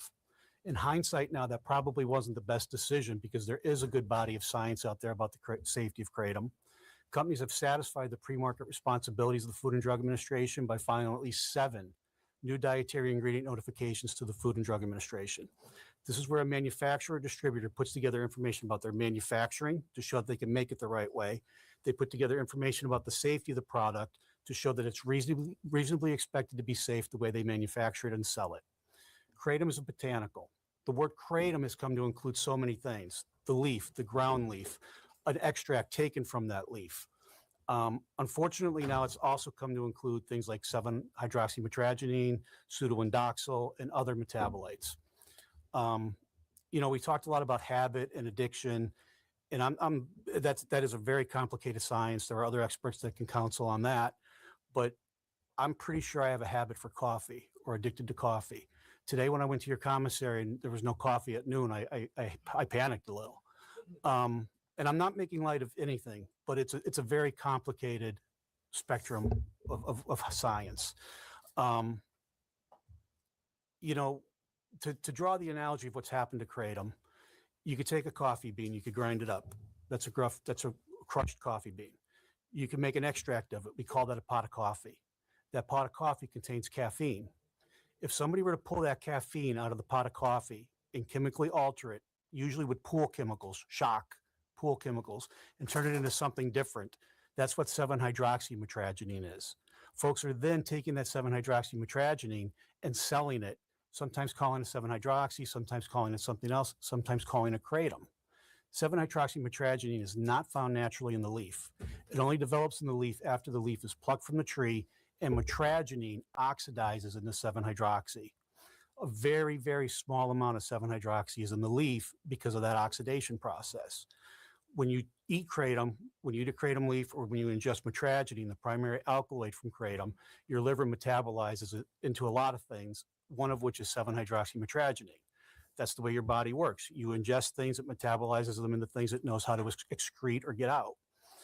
7-hydroxymetragenine is 15 times more potent than opium, 15 times more potent than morphine. It attaches to the mu-opioid receptor and does not let go like other drugs do. In addition to that, the ER surgeon, he might be gone now, mentioned how complicated the pharmacology is. He was talking about 7-hydroxymetragenine. It attaches to so many different receptors in the brain, it's you can't even keep track of it. So I think right now what you have is a problem where you're regulating and you have a choice to ban. My experience is that when you ban something, you drive it into the shadows. You drive it to the lowest common denominator. It's not going to go away. It's going to be in your cities, in your state. It's going to come in from out of state. People are going to find a way to sell it because they make money on it. What's going to happen is quality is going to drop. It's not going to be made the right way. It's not going to be labeled the right way. You're going to go back to the days when kratom was sold in baggies with Sharpie marker on it about what it was. People are going to get sick. People are going to die. There are no conditions for use. You're better off regulating it and controlling it. I don't think you have a regulation problem. I think you have an enforcement problem. You've already made it illegal to sell 7-hydroxymetragenine. You've already made it illegal to sell kratom that has more than 150 milligrams of metragenine in a serving. It seems like you just need to enforce it. As far as the proposed ban or scheduling, DEA looked at scheduling kratom, not actually kratom, metragenine and 7-hydroxymetragenine twice. It failed twice. Right now, on July 29th, the Food and Drug Administration, Secretary Kennedy and Commissioner McKay stood on a podium with the DEA administrator and announced they were going to schedule 7-hydroxy. It was profound. Nothing like has ever happened in American health history. It's remarkable. They pointed to a chart with waves of the heroin epidemic and how it's transitioned from different drugs. And they pointed to a cross line on the chart where we were coming down from fentanyl and we're going up for 7-hydroxy. And they said, this is where we're at in time and we're going to stop it. Right now, you have a 7-hydroxy problem. You have a pseudoindoxyl problem. You have the next IT problem. If you're going to ban something, you could probably do what's called an 8-factor or 7-factor analysis. You found it in your code of regulations there, and it looks at different factors. And those factors are what decides when something gets put into a schedule. They're very complicated factors. If you want a 7-factor, 8-factor analysis on 7-hydroxy, I'll get it to you. If you want a 7-factor, 8-factor analysis on metragenine, I'll get it to you. If you want one on kratom leaf, I'll get it to you. I strongly encourage you to schedule 7-hydroxy and the other metabolites, but I strongly encourage you to regulate kratom and enforce against the bad players while giving consumers an opportunity to choose and buy good products. So when you say regulate kratom, are you talking about metragenine, or is that another? What's the It's word? an alkaloid. Metabolite? It's an alkaloid. So the other pharmacist mentioned that there's 42 alkaloids. Might even be more than that now. Which means what? An alkaloid is a molecule with a nitrogenous base and then a structure from there, and they're all kind of similar. So is that something your body creates as a result of something else? No, it's something, well, yes, but it's also something that your body pulls out of kratom. There are about 42 of them in the kratom leaf. Sort of like caffeine's not the only thing in coffee, but it's what we all want. The alkaloids are the things in kratom that give the effect that you were asking about, the general wellness, the anti-anxiety, the pick-me-up. A lot of people use kratom to replace coffee. A lot of people use kratom for mild pain. Some people reportedly use kratom as managed withdrawal from drugs. I don't understand that. That science is beyond me. Addiction science is very, very complicated. So to answer your question, mitragynine is the primary alkaloid in kratom. It makes up about 65% of the alkaloid profile. What folks have learned to do over time is to take the kratom leaf and do an extraction of the kratom leaf to isolate those alkaloids, because that's what gives you the sensations, the benefits that you asked about. And they sell those as a kratom extract. Both of those qualify as dietary ingredients under the Food, Drug, and Cosmetic Act, Section 201 FF1, a botanical or other herb or a constituent metabolite of a botanical or other herb. So kratom is a dietary ingredient, and an extract of kratom is a dietary ingredient that based on other parts of the regulation, can legally be sold without FDA approval. Okay. All right. Thank you. Any questions? I went really quick there. I'm sorry. I'm nervous and I wasn't sure how much No, time I have. we appreciate quick. Representative Neal. Thank you to the chair. And so, yeah, just to make some general comments, like I know we've debated this ad nauseum prior to today. He's smiling over there. And literally almost rewrote this bill in the prior version that has already passed. And I thought, to your point, we'd already addressed a lot of the issues, and we just need to enforce those issues, because we want to be careful, especially in this committee and a few others, where we, because we had a lot of testimony of how this helps so many people. Yeah. But then on one side, those that abuse it, us trying to schedule a certain way for people that, have some type of addiction, and ignore the people that have demonstrated how this has helped them in a way when they are responsible with using it. So I just wanted to make that statement, but thank you for coming today. No, ma'am, it's a good point. And your bill right now, it's pretty good. I mean, you limit the amount of mitragynine. You're not allowed to have 7-OH or metabolites. If you wanted to schedule or ban 7-hydroxy, I would suggest you do it on a parts per million basis. It was one of the things that was being wrestled with here with one of the other witnesses. How would you schedule it?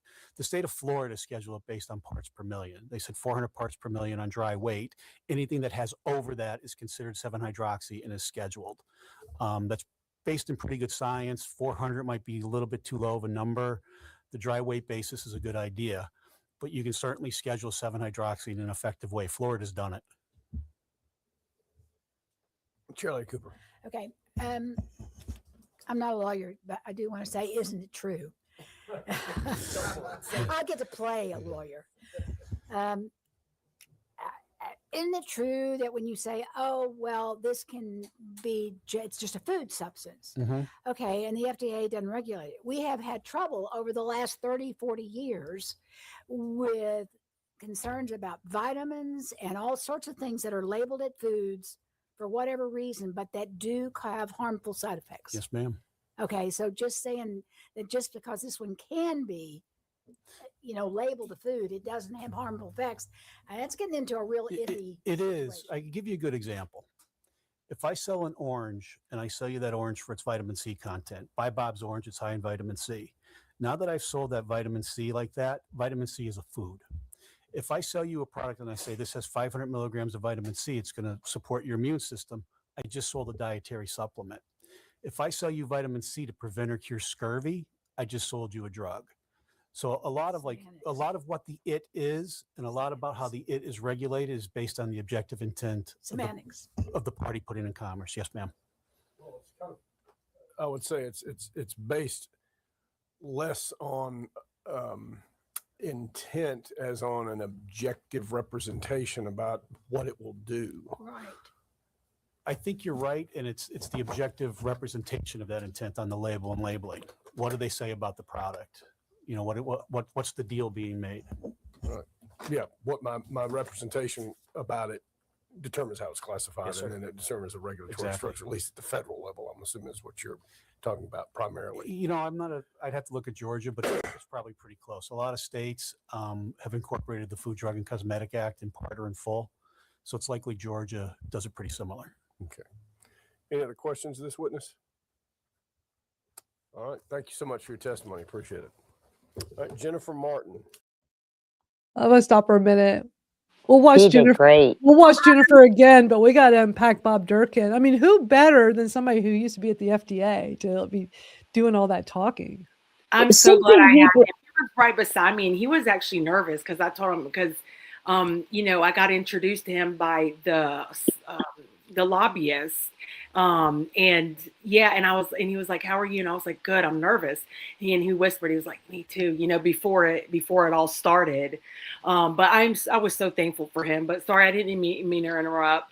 No, you're, but It's something that Bob said that keeps tripping in my mind. You want to schedule it as a drug, but it's a food. If we can get a solid classification that kratom is a food, then how can it suffer drug penalties? And didn't Kava just do that? Didn't that just happen with Kava? Well, they're working on getting kava They just grass changed. status, generally recognized as safe status. Yeah. But Good it's like, to know. you're saying it's food. Even the FDA says it's food. Then how can these states say it's a drug and we're banning it? Right. That's such a good Right. point. Such a good point. And that's why it's important for us to educate ourselves and have these discussions. We're all learning a lot from this today. And that's why instead of playing a gazillion news videos about kratom today, it's like, let's focus on what's going on in Georgia, because these people decide the law that affects millions of people in the state of Georgia. And even though this is still early on in a process to possibly ban kratom and make it Schedule 1, is listening to what they say and how they say it is so important. Absolutely. And we've learned Totally a lot agree. in these 2 hours listening to like what they're saying and how they're doing this and how Yeah. they're approaching it. Yeah. Definitely, because a lot of them are saying these same things. Mhm. Yeah. And around the country, not only that, Venus, they're watching this in other cities and states. Yeah. And because they all keep Yep. throwing out the same talking points. Look how many times the Mayo Clinic gets brought up. And it's not even like a study they did, right? But they Right. love to bring that up. Or they'll make a reference about, because mentioned, the other guy mentioned Alabama. Well, Alabama has it Scheduled 1. Right. They're always Well, and if they taking- want to start quoting facts, why not quote APA? They put kratom in the herbal handbook as a safe substance. Come on, folks. Everybody loves APA, American Herbal Products Association. right. Yeah. Right. Yep. They're kind of the end all be all of kratom, of botanical regulation and safety. They have now included kratom in their handbook. That says that it's a pretty good substance. I don't know why That's we don't huge. hear that more often. Yeah. Yeah. I agree. I think that's something that needs hammered. You take a vitamin, guess what? APA's got it in there. You take kratom, APA's got it in there too. Yeah. I like that. Jennifer, are you able to stay a little bit longer? Because we can play your testimony again, and then I want you to talk to everyone. I'm going to play it real quick. So we're going to watch for those that weren't here earlier when they played it the first time, We're good. because we played it about an hour ago. I'm going to play it again because Jennifer went on right after Bob Durkin. And we just weren't sure how long Jennifer could stay. So that's why I played it earlier, just in case she had to leave. But since you can stay, let me play it again, and then we'll talk about it, and then also have you talk about what it was like to be just an everyday kratom consumer who went to the state house to speak out, and you were the only consumer who was there. So, and what can we do to get more consumers? But let's continue on, because you're next in line. And not everybody's seen this yet.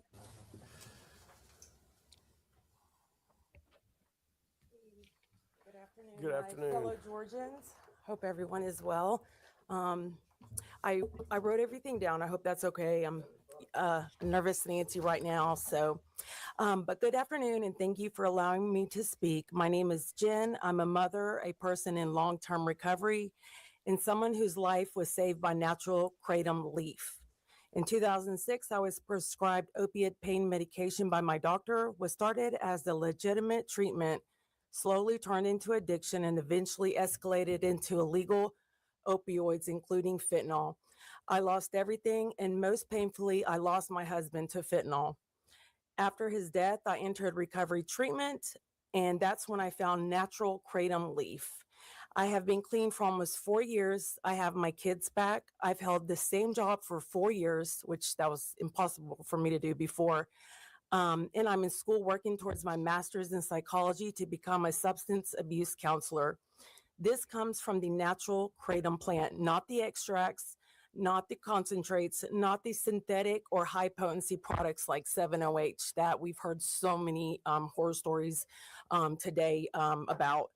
Plain kratom leaf does not intoxicate me or impair me.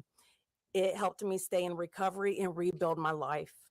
People deserve the right to access a natural, plant-based alternative that helps them stay alive and in recovery, especially when the alternative is returning to the illicit drug market, which is very dangerous right now. It's critical to understand that natural kratom leaf is not the same as high potency, chemically altered, or synthetic kratom products. Treating the same is a big mistake, and many people in recovery, including myself, actively avoid those products because of their risk. Georgia already has the Kratom Consumer Protection Act in place, which includes age limits, product testing, and labeling requirements. Those protections are working and they should remain in place. What I do not support is criminalizing a natural plant that helps people like me survive while dangerous high potency products are either lumped together or allowed to drive policy. If there is to be a ban, it should be narrowly focused on high potency, synthetic, or isolated products, not on the natural kratom leaf that has already been responsibly regulated and helps so many people like me stay alive and in recovery. Um, yeah. And I was going to say, so Florida banned 7-OH and they have left, the natural plant alone. 7-OH has ruined everything. All the sad stories that we heard in this room today is because of 7-OH. But, it's just, I'm asking that you guys just leave the raw powder alone, but thank you so much for letting me talk. Thank you. Do we have any questions for Ms. I'm sorry. That was amazing. I didn't have any questions. Thank you. I choked up there at the end, but I was just, I'm so glad Mr. Durkin went before me, but yeah. You were great. I wish they had questions for you because, you're the consumer, and it would have been awesome. Right. Would have been awesome for them to say, I do have a question for you. I had a question for almost everyone. Well, I think they're probably tired at that point because when you spoke, y'all were at this point, y'all were 2.5 hours in to this hearing. So it probably, and they still had more, you were close to the end. There was a few more speakers several speakers after you, and then they wrapped up. The good news is they did not make a decision that day. Yeah. Which means they'll reconvene again at some point. And just to be clear for people that don't understand the process, is a subcommittee hearing in the Georgia House. Even if they had approved this as a bill, it still has it has a whole process. It wouldn't be like it has, it's just one step in many, because it has you got to go to the House floor next. And then you'd have to go to the Senate and go to a committee, and then the House, and then the governor. It's a whole process, and it could get stopped anywhere along the way. Yeah, see, I don't know anything about any of that, and that's where I learned so much from you guys. And the whole process needs us all there too. We need a lot more people there with you, Jen. Yes. Yeah, we're all so proud of you, and hopefully more Kratom consumers will go to the next one. Do we know when the next one is? I think I heard maybe it's next week. They're going to have another hearing. Is that right? Is that right? I'm not sure. I don't know. I don't know positively, and I should, but I don't. I apologize. Oh, that's okay. I don't remember. I'm gonna have to find out. I can, I have the lobbyist. I forget his name. He went and spoke. Because he texted me because I had to call him when I got there because the KCA or Kratom Consumer sorry the KDA. Yes, sorry. They they were with him or whatever, and they told me to call when I got there to find him when I got there. But he texted me, he said he'll be in touch. So, I didn't. Yeah, I told him. I would stay in touch with the lobbyist that was there. And whenever you this is definitely, first of all, we got to get more people advocating. We got to get more people speaking. And whenever you are paired with a lobbyist, stay in touch, get their contact info and stay in touch with them, Yeah. because they can definitely be a point person for you. But my question for Robin, the expert here on the panel, Robin, how do we get more Jennifers there next time? She was the only one. How do we get more people in the state of Georgia to show? And this is in Atlanta, right? Is that where this was, in Atlanta? Yes, it's in So you're in the Atlanta. big city. You're in the big city, right? How can we get more people in Atlanta to go to the House and speak out at the next hearing? I think the biggest thing we can do is every one of us reach out to whoever your vendor is or vendors are. Ask them, do you know about this? Are you spreading the word? Are you asking your consumers to make an appearance or to do something? Short of that, reaching out to the local shops. Now, do you guys know this is going on? You could lose your business. Why aren't you there? For real. Good idea. That is I a like great that. And you can always, I don't care if they sign up. I mean, yes, we would prefer they sign up with us. I'll say that. But I don't care if they sign up with TKC, AKA, or someone else. Get signed up so you have information, so that you have a support team, so that you know the process and have the process laid out that will help you do this even more. Yeah. I got the link on the screen there. Go to botanicalae.org. That's Robin's group. Go ahead, Jennifer. Sorry. Yeah, no, you're good. And I just remember, because there is 2 kava shops. Because in Florida, they're everywhere, on every corner. Right. You know, I lived in Florida for a while before moving back to Georgia. But when I moved to Georgia, I wanted to check out the kava shops here. I think there's only like 2 out of the whole state of Georgia. Or at least 2 within an hour of me. But that's a good idea, because no one, like when in Florida, when they had a hearing, everybody showed up. All the kava shops showed up, and they're making videos and stuff, posting on Instagram. Representing the Kratom community and stuff, all against 7OH. But that's a good question. I think one of these days I'm going to go up here and talk to these kava shops. Right, and even your local smoke shops and retail shops. Anybody you can find that sells Kratom. Yeah. Do you know what's happening in your state? Do you know what could happen to your business? Good idea, Yeah, Robin. and they need to give something to everybody that they're giving the Kratom to, needs to have something that tells them that. Right, because so many of them can't really speak on the benefits of Kratom. We can. Yeah. Point them out to an advocate and say, hey, go talk to these guys. They can give you the information to give to your consumers when they want to know more. Exactly. That's what I'm going to do. I'm going to try to, even if I can't make it up there, I'll email them, and hey, like, what's going on? Like, we need you. We need you. Like, I haven't met the owners or anything up there. But, in Florida, there were a lot of really awesome owners that were huge advocates, but good idea. Oh, it's like a whole network of them in Florida.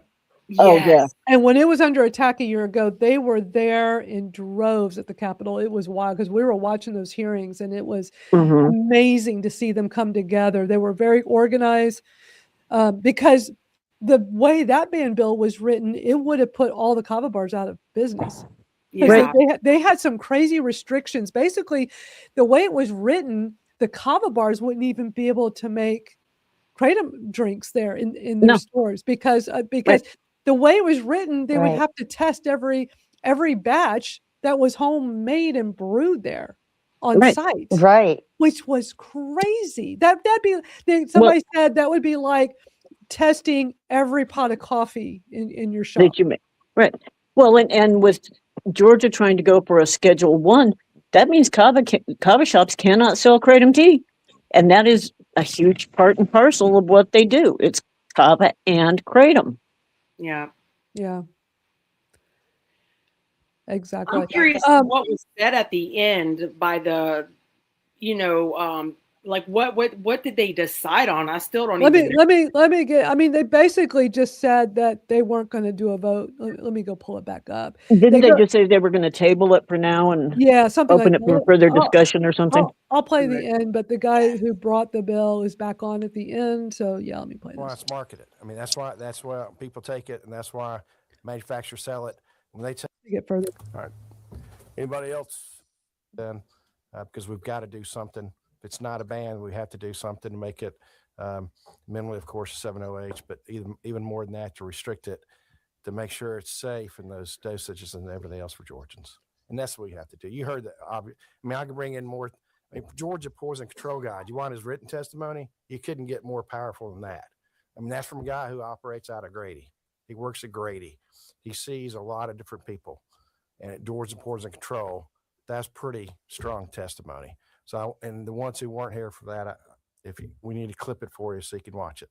And others who testified as well, the Davenports, the Easoms, and everything that's happened. And our guy from Brantley County, local judge. It affects all of us. All right, thank you, sir. Like I said, enforce the regulation you already have. Quit trying for a ban. All Right. Exactly. Given some of the issues we mentioned at the end, I think we're going to let this be a hearing. The chairman can bring it up if he desires to in committee, but I think for now on the subcommittee, we'll treat this just as a hearing only. I think we need some more discussion about the impact of this. Oops. So Sorry, press the wrong button. Moving. That's good news that they just put it off. Anybody else? The other thing that needs to be done, and I hope the lobbyist is working on it, is a financial impact statement for the state of Georgia as to what's going to happen if Kratom is banned. True. That can provide some really powerful information if they suddenly find out that they're going to lose $60 million a year in revenue. Right, right. Yeah, definitely. And I think that's something that more states should do. Yes. For sure. Well, but you know what's interesting with that? So here in Texas, hemp has been under attack, right? It's okay for now, but that was a big thing that was brought to the state's attention, is the crazy amount of money that would be lost in revenue by putting every hemp every smoke shop that's so, like anything hemp related out of business. And apparently here in Texas, it's like big business. And the state didn't even care. They did not care about the revenue that would be lost. And I was shocked. They don't care now. They didn't care. They would. They would be later. Like that. Well, it was a very political. The whole thing was real political, and it was really just this lieutenant governor. Like it was like the lieutenant governor's pet project, and we're sure everybody was sure he was being paid off by big alcohol and big marijuana or cannabis or whatever. But because he was so hell bent, and the governor ended up vetoing it, and I'm like, yay! But yeah, I was so glad. I remember like. Because a company that I used to buy CBD products from is here in Texas, and they're like one of the ones leading the charge to like prevent that ban. So they were always putting out videos and talking about it. And yeah, it was so interesting when he talked about how the revenue lost and the job, and not the job loss. Like I think they said like 50,000 jobs would be lost in the state of Texas. That should always be part of a financial impact statement. They didn't care. They did not care. And I'm like, oh my God, you don't care about 50,000 Texans you're going to put out of work. They're not going to be voting for any of you all. Right. But he seemed to me to change his tone there at the end. Do y'all think like? It seemed like after all that he shifted to well, if there's not going to be a ban, there needs to be some like something in place, I think that was kind of a way for him to save face with his constituents. See, I tried. They just don't want to hear me. So maybe we have to settle for just part of a success rather than the whole thing. Right. So it wasn't just me. He did sound like that, right? Yeah. Good. He's acknowledging in his own way that he doesn't think the bill is going to pass through. Yeah. And there's a difference between the 7OH and Kratom the natural kratom leaf, and all the sad stories that was said in that room today, which they were very sad, and they were hard. Right. I felt it, but they were not from kratom. They were talking about 7-OH, like that girl where she said her husband was highly addicted, and I mean she wants her husband back. It said that it sounded like she was going through, or I mean, he was going through a full-blown addiction, Right. addiction, and that you don't get that from kratom. She was saying he's spending all the money up, and all this stuff. That's from 708. I mean, it's insanely expensive, and it's highly addictive, and you cannot function without it. Well, But and something that I noticed that Bob Durkin said is the 708 attaches to the mu opioid receptor and doesn't let go. Aside from that, wow. people want to talk about so many people overdose on kratom. Well, it's not an opioid overdose, because guess what? Narcan doesn't touch kratom. Right. Yeah, that's a good good point. And so again, those were the two things I took from Bob's talk: is Narcan doesn't work on what we're fighting for, the pure leaf kratom. And if it's a food, it can't be banned and treated as a drug. And I mean, he's like the best expert. Look at his background, look at his experience, look at the whole big picture with him. He was the smartest guy in the room. And I'm not Yeah. just saying that because he was pro kratom. Right. But I mean, He's one of those we don't want against us. right. Right. But when he talked Right. about how his time at the FDA, and he says, I was doing, what at the time the evidence showed me, but now he knows better, and because he's been Yeah. educated on this.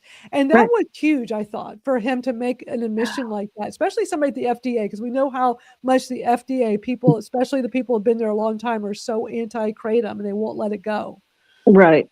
Yeah. And apparently he was Well, one of them. But he now sees that this is not dangerous. Yeah. The kratom industry and consumers are the only ones to ever stop the FDA and DEA in their tracks. So there's a lot of people still hold a grudge against us for that. Yeah. Yeah. Hopefully they age out and we can work with new, more enlightened people. Right. Yes. Yeah, he was great. He was the one that I was saying, he was like, I'm super nervous, when he was like, how are you? And I was like, good, I'm nervous. He was like, I'm really nervous. Neither one of y'all came off as nervous at all when y'all each spoke. Yeah, I'm so glad we had him. He's a powerful voice. And I think that there was no voting done because of maybe my testimony and definitely his. He brought so much knowledge to it, and he really got their brains ticking. He was just like, they were asking questions and all kinds of stuff. So I almost want to email him and just be like, thank you so much. Now, Jeff, I have a question. How did you prepare as a consumer who went to the Capitol and spoke out, which is not easy to do? How did you prepare for this? So I wrote it. And I kept reading it over and over again. And I also asked ChatGPT, like, hey, what do I expect down there? Like, what do I expect? And Chat said, there's like security when you first get there, and just so I would know, because I had no idea, but yeah, I just read it over and over and over again. Yeah, so that was smart asking ChatGPT. Yeah, The fear of the unknown is what trips the biggest amount of people up. Yes. Yeah, that's what it is, Robin. That's what it is. And Jennifer, I would strongly encourage you to write an email to Bob and thank him. Okay. Because so often they don't hear that enough. Okay, definitely. Do you think that I should also write follow-up? Because what I regret was not turning in, because I printed out hard copies. I had several. I had a 60-minute testimony. I had a 90-minute testimony, and I had several copies printed out, but I was so nervous I forgot to give one of the copies to them. I regret that. Do you think that I should follow up with letters and stuff? I would follow up and say thank you for tabling this for now. I want you to have this information for if it comes back again. Yeah. so that you Right. have additional information to learn and research about. And please feel free to contact me with any questions you have. Okay. Just Okay. remind them that you were there and you spoke, and Yep. even Yeah. send a link to the YouTube to the timestamp. You started around the 2 hour and 30 Yeah. minute. What Okay. I would Good do, idea. let me give you a tip. You can only do this on desktop. You can't do this on mobile. On YouTube, if you go to right where the spot is, like find that spot, go into the share, and when the box pops up to hit the share the link, there's a tiny box that you can click on that'll be that timestamp exact. So when it makes the URL, it does it in seconds. It's kind of bizarre. So for 2 hours and 30 minutes, it's going to be a big number for seconds, but it adds it to the URL. So when somebody goes that URL you give them, or go right to the spot you want them to. And I would send them that link, and when you email and say that this was my testimony, just to refresh your memory, this was my Yeah. testimony, and here's the link. This link will take you right to it. And so I would do that. I can help you if you need help with that. Yeah. I think we should all write Bob Durkin. I Yes. love every time I see him speak, because he's been doing these. I think he spoke at our Texas one last year. I'm pretty sure he spoke at that one too when it was up for a ban. But I don't have his email address. If anybody can get it, I think everybody watching this, whether you're live or watching the replay, all of us here on the panel, we should all email him and thank him for that testimony. It was powerful. Very. If nothing else, you could, if no one can find his email address, you can email him through AKA. Okay, ChatGPT could probably find it. Right. Haven't you had ChatGPT find emails for you? Oh yeah, Mhm. all my emails for everything I do. And when you ask them to copy Really? paste, tell them to always put a comma in between each one so that they'll do the little bubble thing on there. Yeah, I use it for everything. Yeah, me Yeah. too. Me And too, girl. I'm It's just learning about Chat GPT, but I do have some hesitations because a couple of the things they've sent us were not necessarily correct. It's not So if always you're, perfect. Everybody needs to keep in yeah, mind, it's not always perfect. It's not. exactly. Still And do your especially when you're looking up regulations and hearings, check what it tells you. And Spokane is probably the 100%. most perfect example of that. Venus and I went through it last week Mm-hmm. Yeah. Does because it was anyone telling us that the meeting Yeah, was sorry. next week. Sorry Yeah. about that. Oh no, you're good. I'm so sorry. Does anyone know what that guy's name that was like the main chairman of that meeting that was talking mostly? No. Okay, I don't either. I was No, trying to find out. you can find it out by going to the name of the subcommittee, and it'll list them in order. Okay. And his name will be as chairman. Let me go over to that from the link from your site, Robin, and see if I can find that. So that was the House Bill 968, right? Yes. So Yeah. Okay. So where should I look for on that? Because I'm going to the link that takes me over to Legiscan. It should have it should have a listing of the committee members, the subcommittee members. I don't see that. You may have to dig through it. By the way, a quick tip for everybody watching. So let me show this real, because I want to show you all some stuff, because we need more people doing this as consumers to help advocate. Give me a second. I'm going to bring your site back up, Robin. I'm going to walk y'all through a quick process on advocating. That's so easy to do, and more people need to do. Literally, y'all can do this now or later. It's so easy from your phone or from the computer. I'm going to walk you through the steps. So right now we're on Robin's website, Botanical Advocacy and Education. Let me put the link back up on here. I'm doing serious multitasking today. All right, go to botanicalae.org. You're going to see what I'm seeing here. This is the homepage here, I believe. And then right here in the navigation, go to call to action, the very first one. Too many actions, not enough advocates. When you go here, this is the page that has all the ban bills. Not all, most. You said you're still adding more, right, Robin? You've got a lot of them on here, but I think you're still adding. So when I go to Georgia, right here, see Georgia, and you don't have to live in Georgia to do this, y'all. Click on this House Bill 968. And it takes you over to Legiscan. When you're in Legiscan for this bill, scroll down and look. You can go ahead and put a testimonial right here. We need more of y'all. Here's Jennifer's. Here's some other people that did theirs. Here's mine right here. Let me Thank tell y'all. you. Let me tell y'all how I did this. Speaking of ChatGPT, I gave ChatGPT knows my story. I Yeah. also give it like my little generic testimony, and then I gave it the information specific to the Georgia bill, so I can have specifics about that as well. So this is let me this was so well written, and of course you can tweak it. I had it just help me formulate my ideas better. So I wrote, I'm writing as someone who personally consumes natural kratom, has done so responsibly for over 6 years.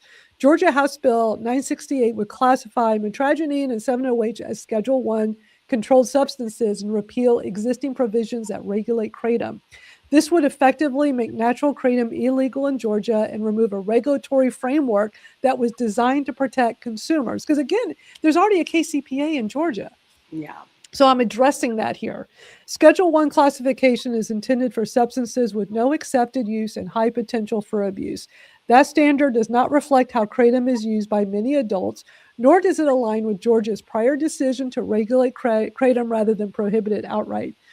Repeating regulation in favor of criminalization removes safeguards such as product standards, oversight, and accountability. It does not eliminate use. It shifts consumers towards unregulated markets where safety controls are absent and enforcement becomes more difficult.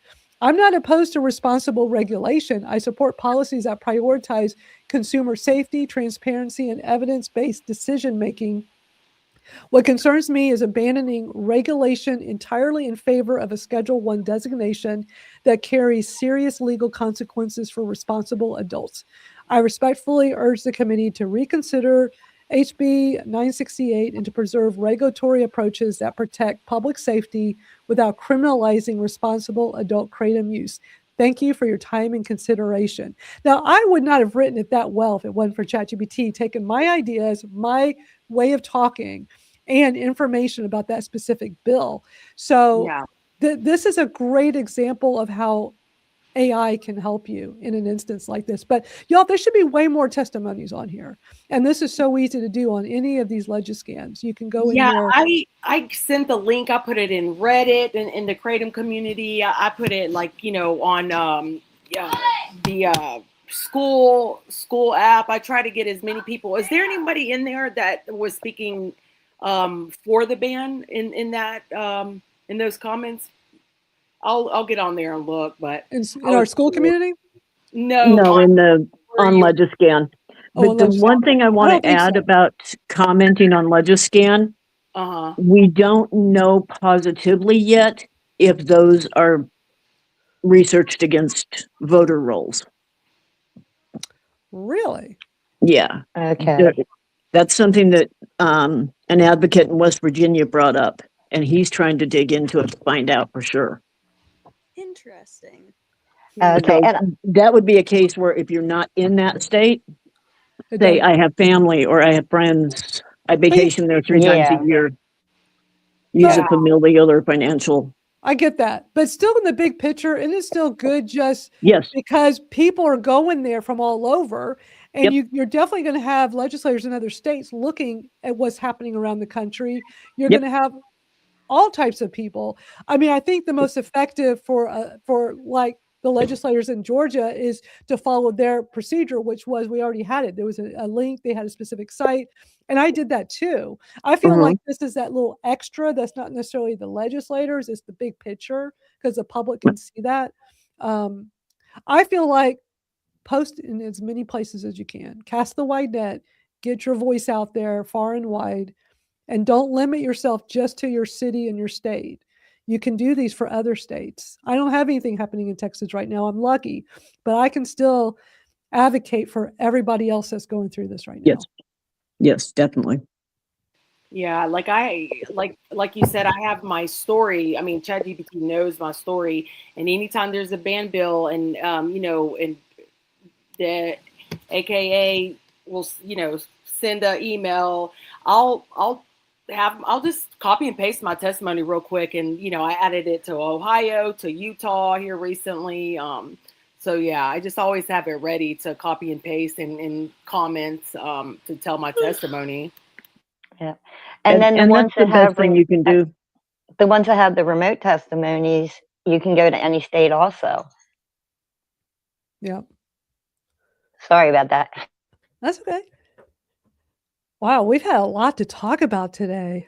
Something I wanted to bring up before we Yeah, we've been here a while. Another way that apparently they have decided to try and come at us, Washington just did it. They have a bill in motion. It's a tax bill. Shouldn't be any big thing, right? Okay, so they want to tax Kratom. They want to tax Kratom at 95% tax. I saw that. That's insane. Yeah, that is crazy. So I guess they're figuring if they can't get us one way, they'll get us another. I have a video for that. I have a news video for it. Let me play it real quick because I saw that and I was like, what the heck? It's insane. So that would basically double the price of Kratom. Literally. Mm-hmm. It would literally just double the price. So yeah, Yep. I wasn't sure if we'd have time. Like, we definitely have time to watch all the news stories, but this one is quite shocking. So I have it queued up. So let me play this for you. Because I don't think I've seen it. Yeah, a lot's happened this week. This was one that let me see. This news story came out 19 hours ago, but I heard about it, I think yesterday or the day before. So this one's new. So watch this. State lawmakers are looking at imposing a 95% tax on Kratom products, similar to a new tax on tobacco products that went into effect this year.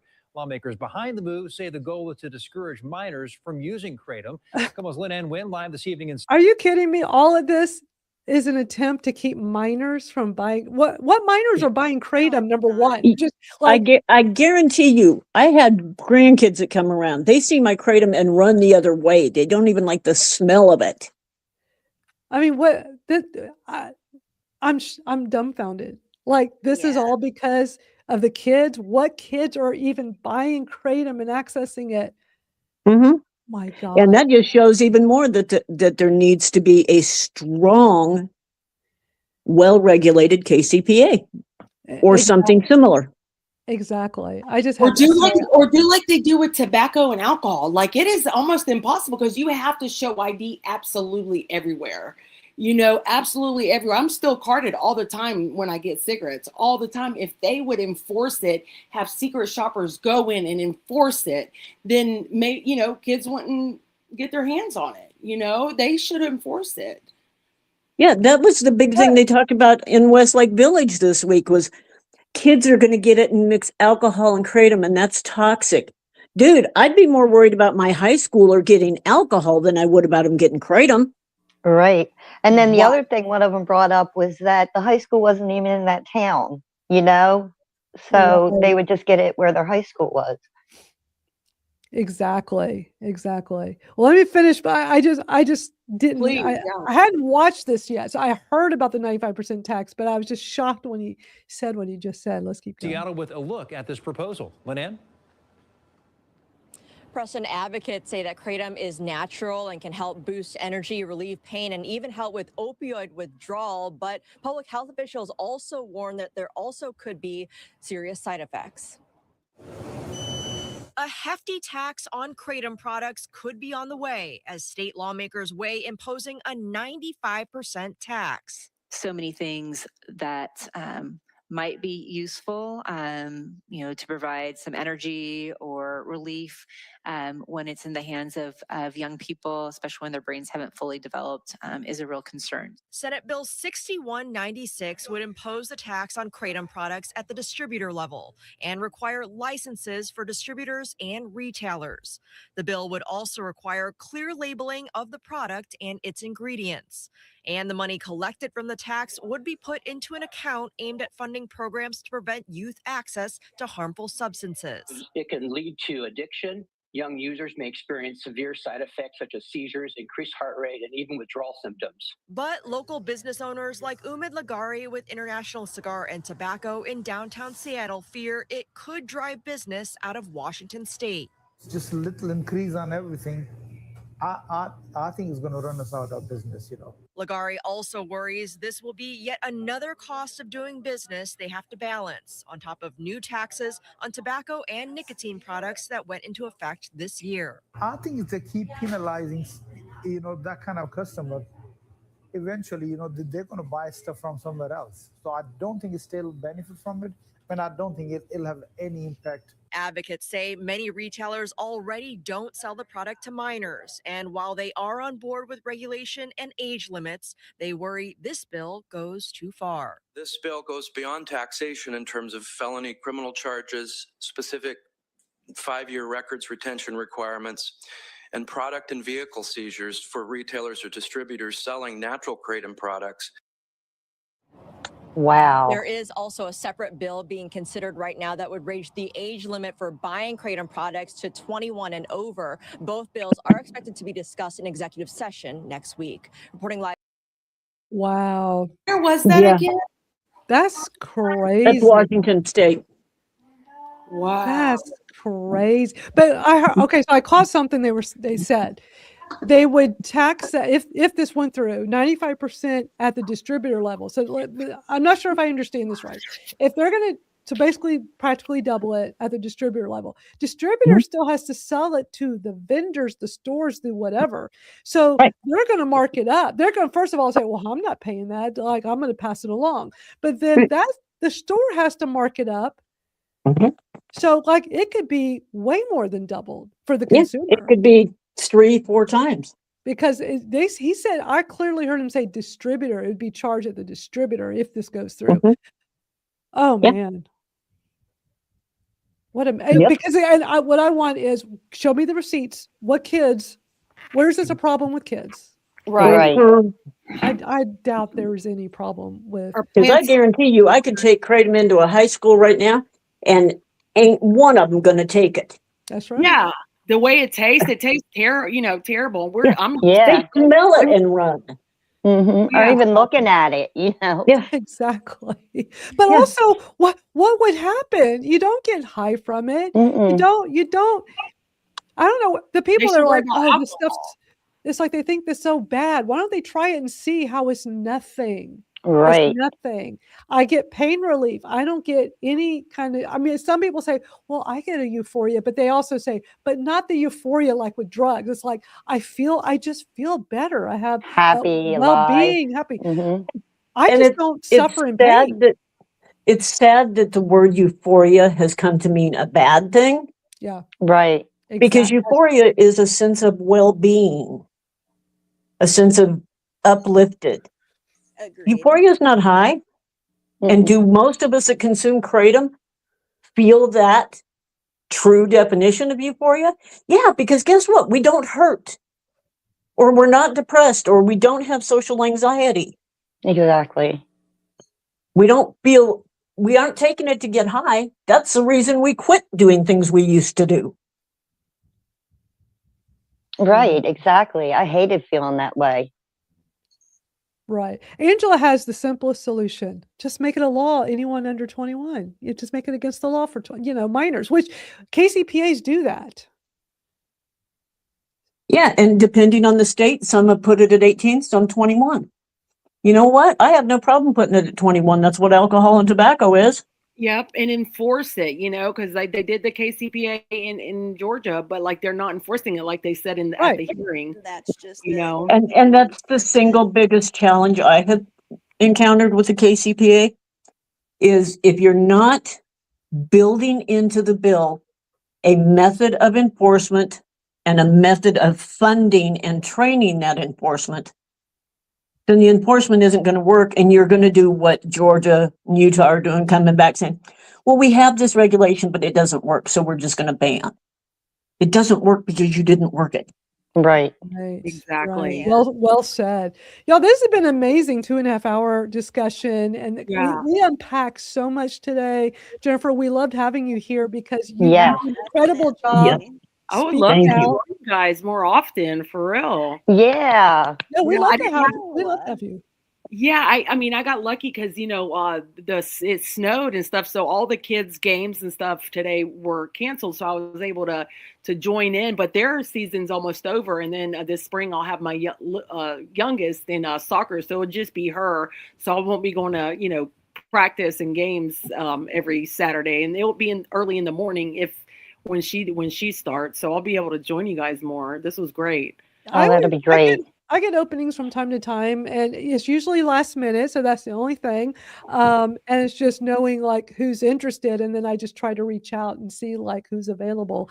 Um, and this worked out great because I really want. I know in the past you've said you would love to be on. I just know it hadn't worked out schedule wise. But with Yeah. you speaking in Georgia, we were watching it like, oh my God, you were so great. It would be great to get your perspective and to explain to everybody, fellow Kratom consumers, that like any of us can go do this. It's just going and just doing it, and our Matter voices getting it out of the matter. way. Just do it. Yeah, that's what I had in my head. Like, just I It gotta makes go a do it. difference. It makes Yeah. a difference. And Venus and I have both gone to DC to speak, and it's powerful. It's a powerful feeling talking to people that don't know much about Kratom, but they're interested in hear our perspective, and to help lawmakers hear both sides. They're hearing very one-sided things, and we gotta Yeah. help them hear our side.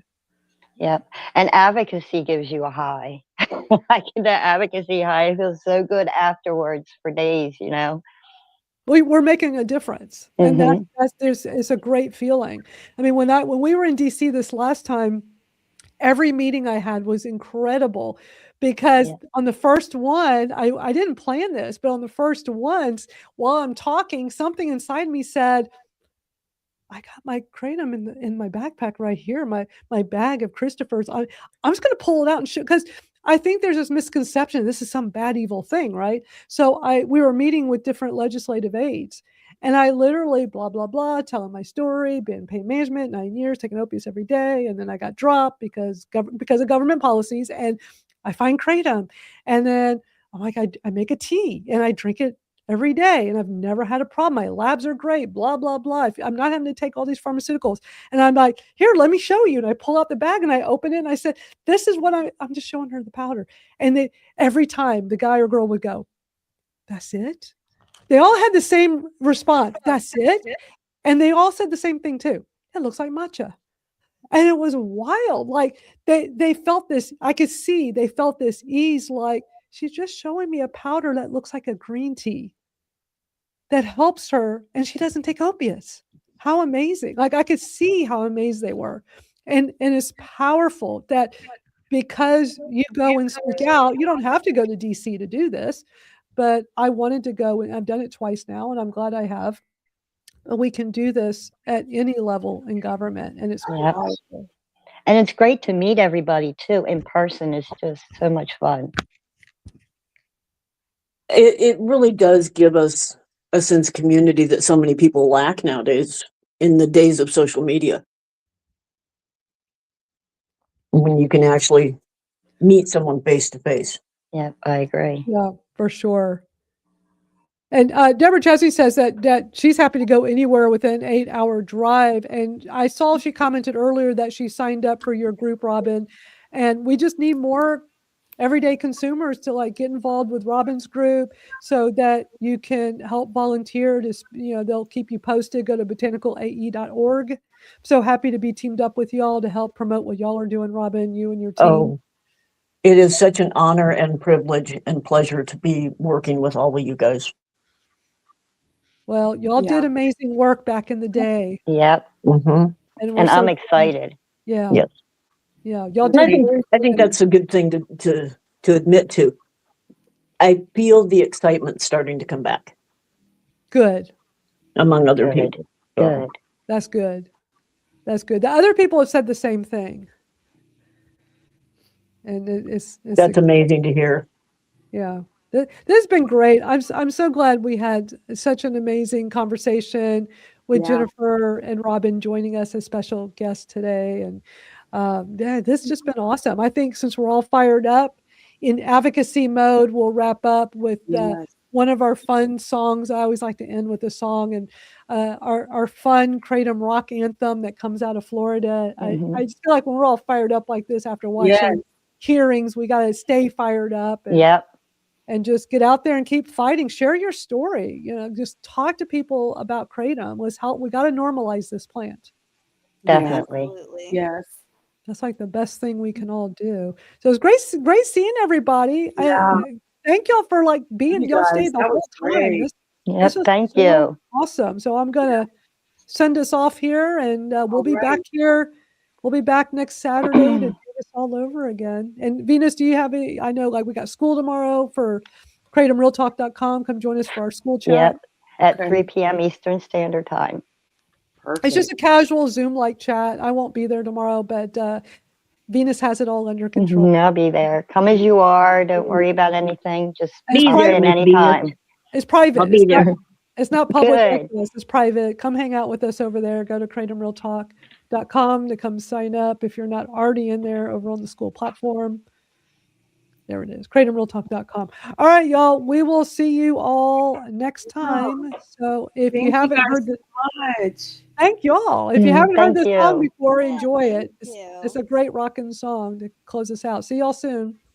You can't bear roots, nah, nah, nah, nah. You can't bend my truth, nah, nah, nah, nah. Hey, Florida, we see the game. HB 1489, not today.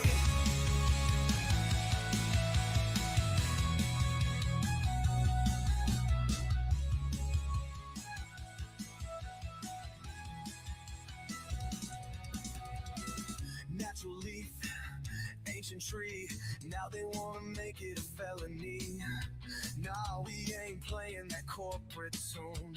Kratom's the voice of 1,000 moons. From the fields to the streets to the healing hands, you can't kill what the earth commands. They assess certification, regulation, tricks. Just another play to make the people sick. They write the rules, we break the chains. Your lobby games won't own our brains. One voice, one fight, we rise tonight. You can't bend my roots. I'm a child of the storm. I was born to be free. I ain't bending no more. You can't break my truth. You can write your lies, but the people rise. No one for 89. Mail orders ban, remote sales cut. Who's that help? Big pharma's gut. They don't want plants, they want pills. They don't want cures, they want bills. But guess what? We ain't that dumb. We'll shout this message till the war is won. Kratom's our anthem, Kratom's our right. HB 1489, we fight tonight. They write the rules, we break the chains. Your lobby games won't own our brains. One voice, one fight, we rise tonight. You can't bend my roots. I'm a child of the storm. I was born to be free. I ain't bending no more. You can't break my truth. You can write your lies, but the people rise. No one's on 89. You can't outlaw the trees. You can't outlaw the breeze. You can't outlaw the dreams. We are Kr8tom. We are free.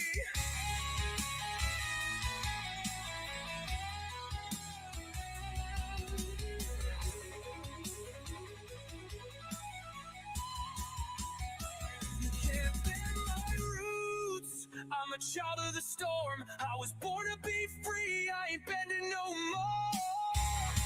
You can't break my truth. You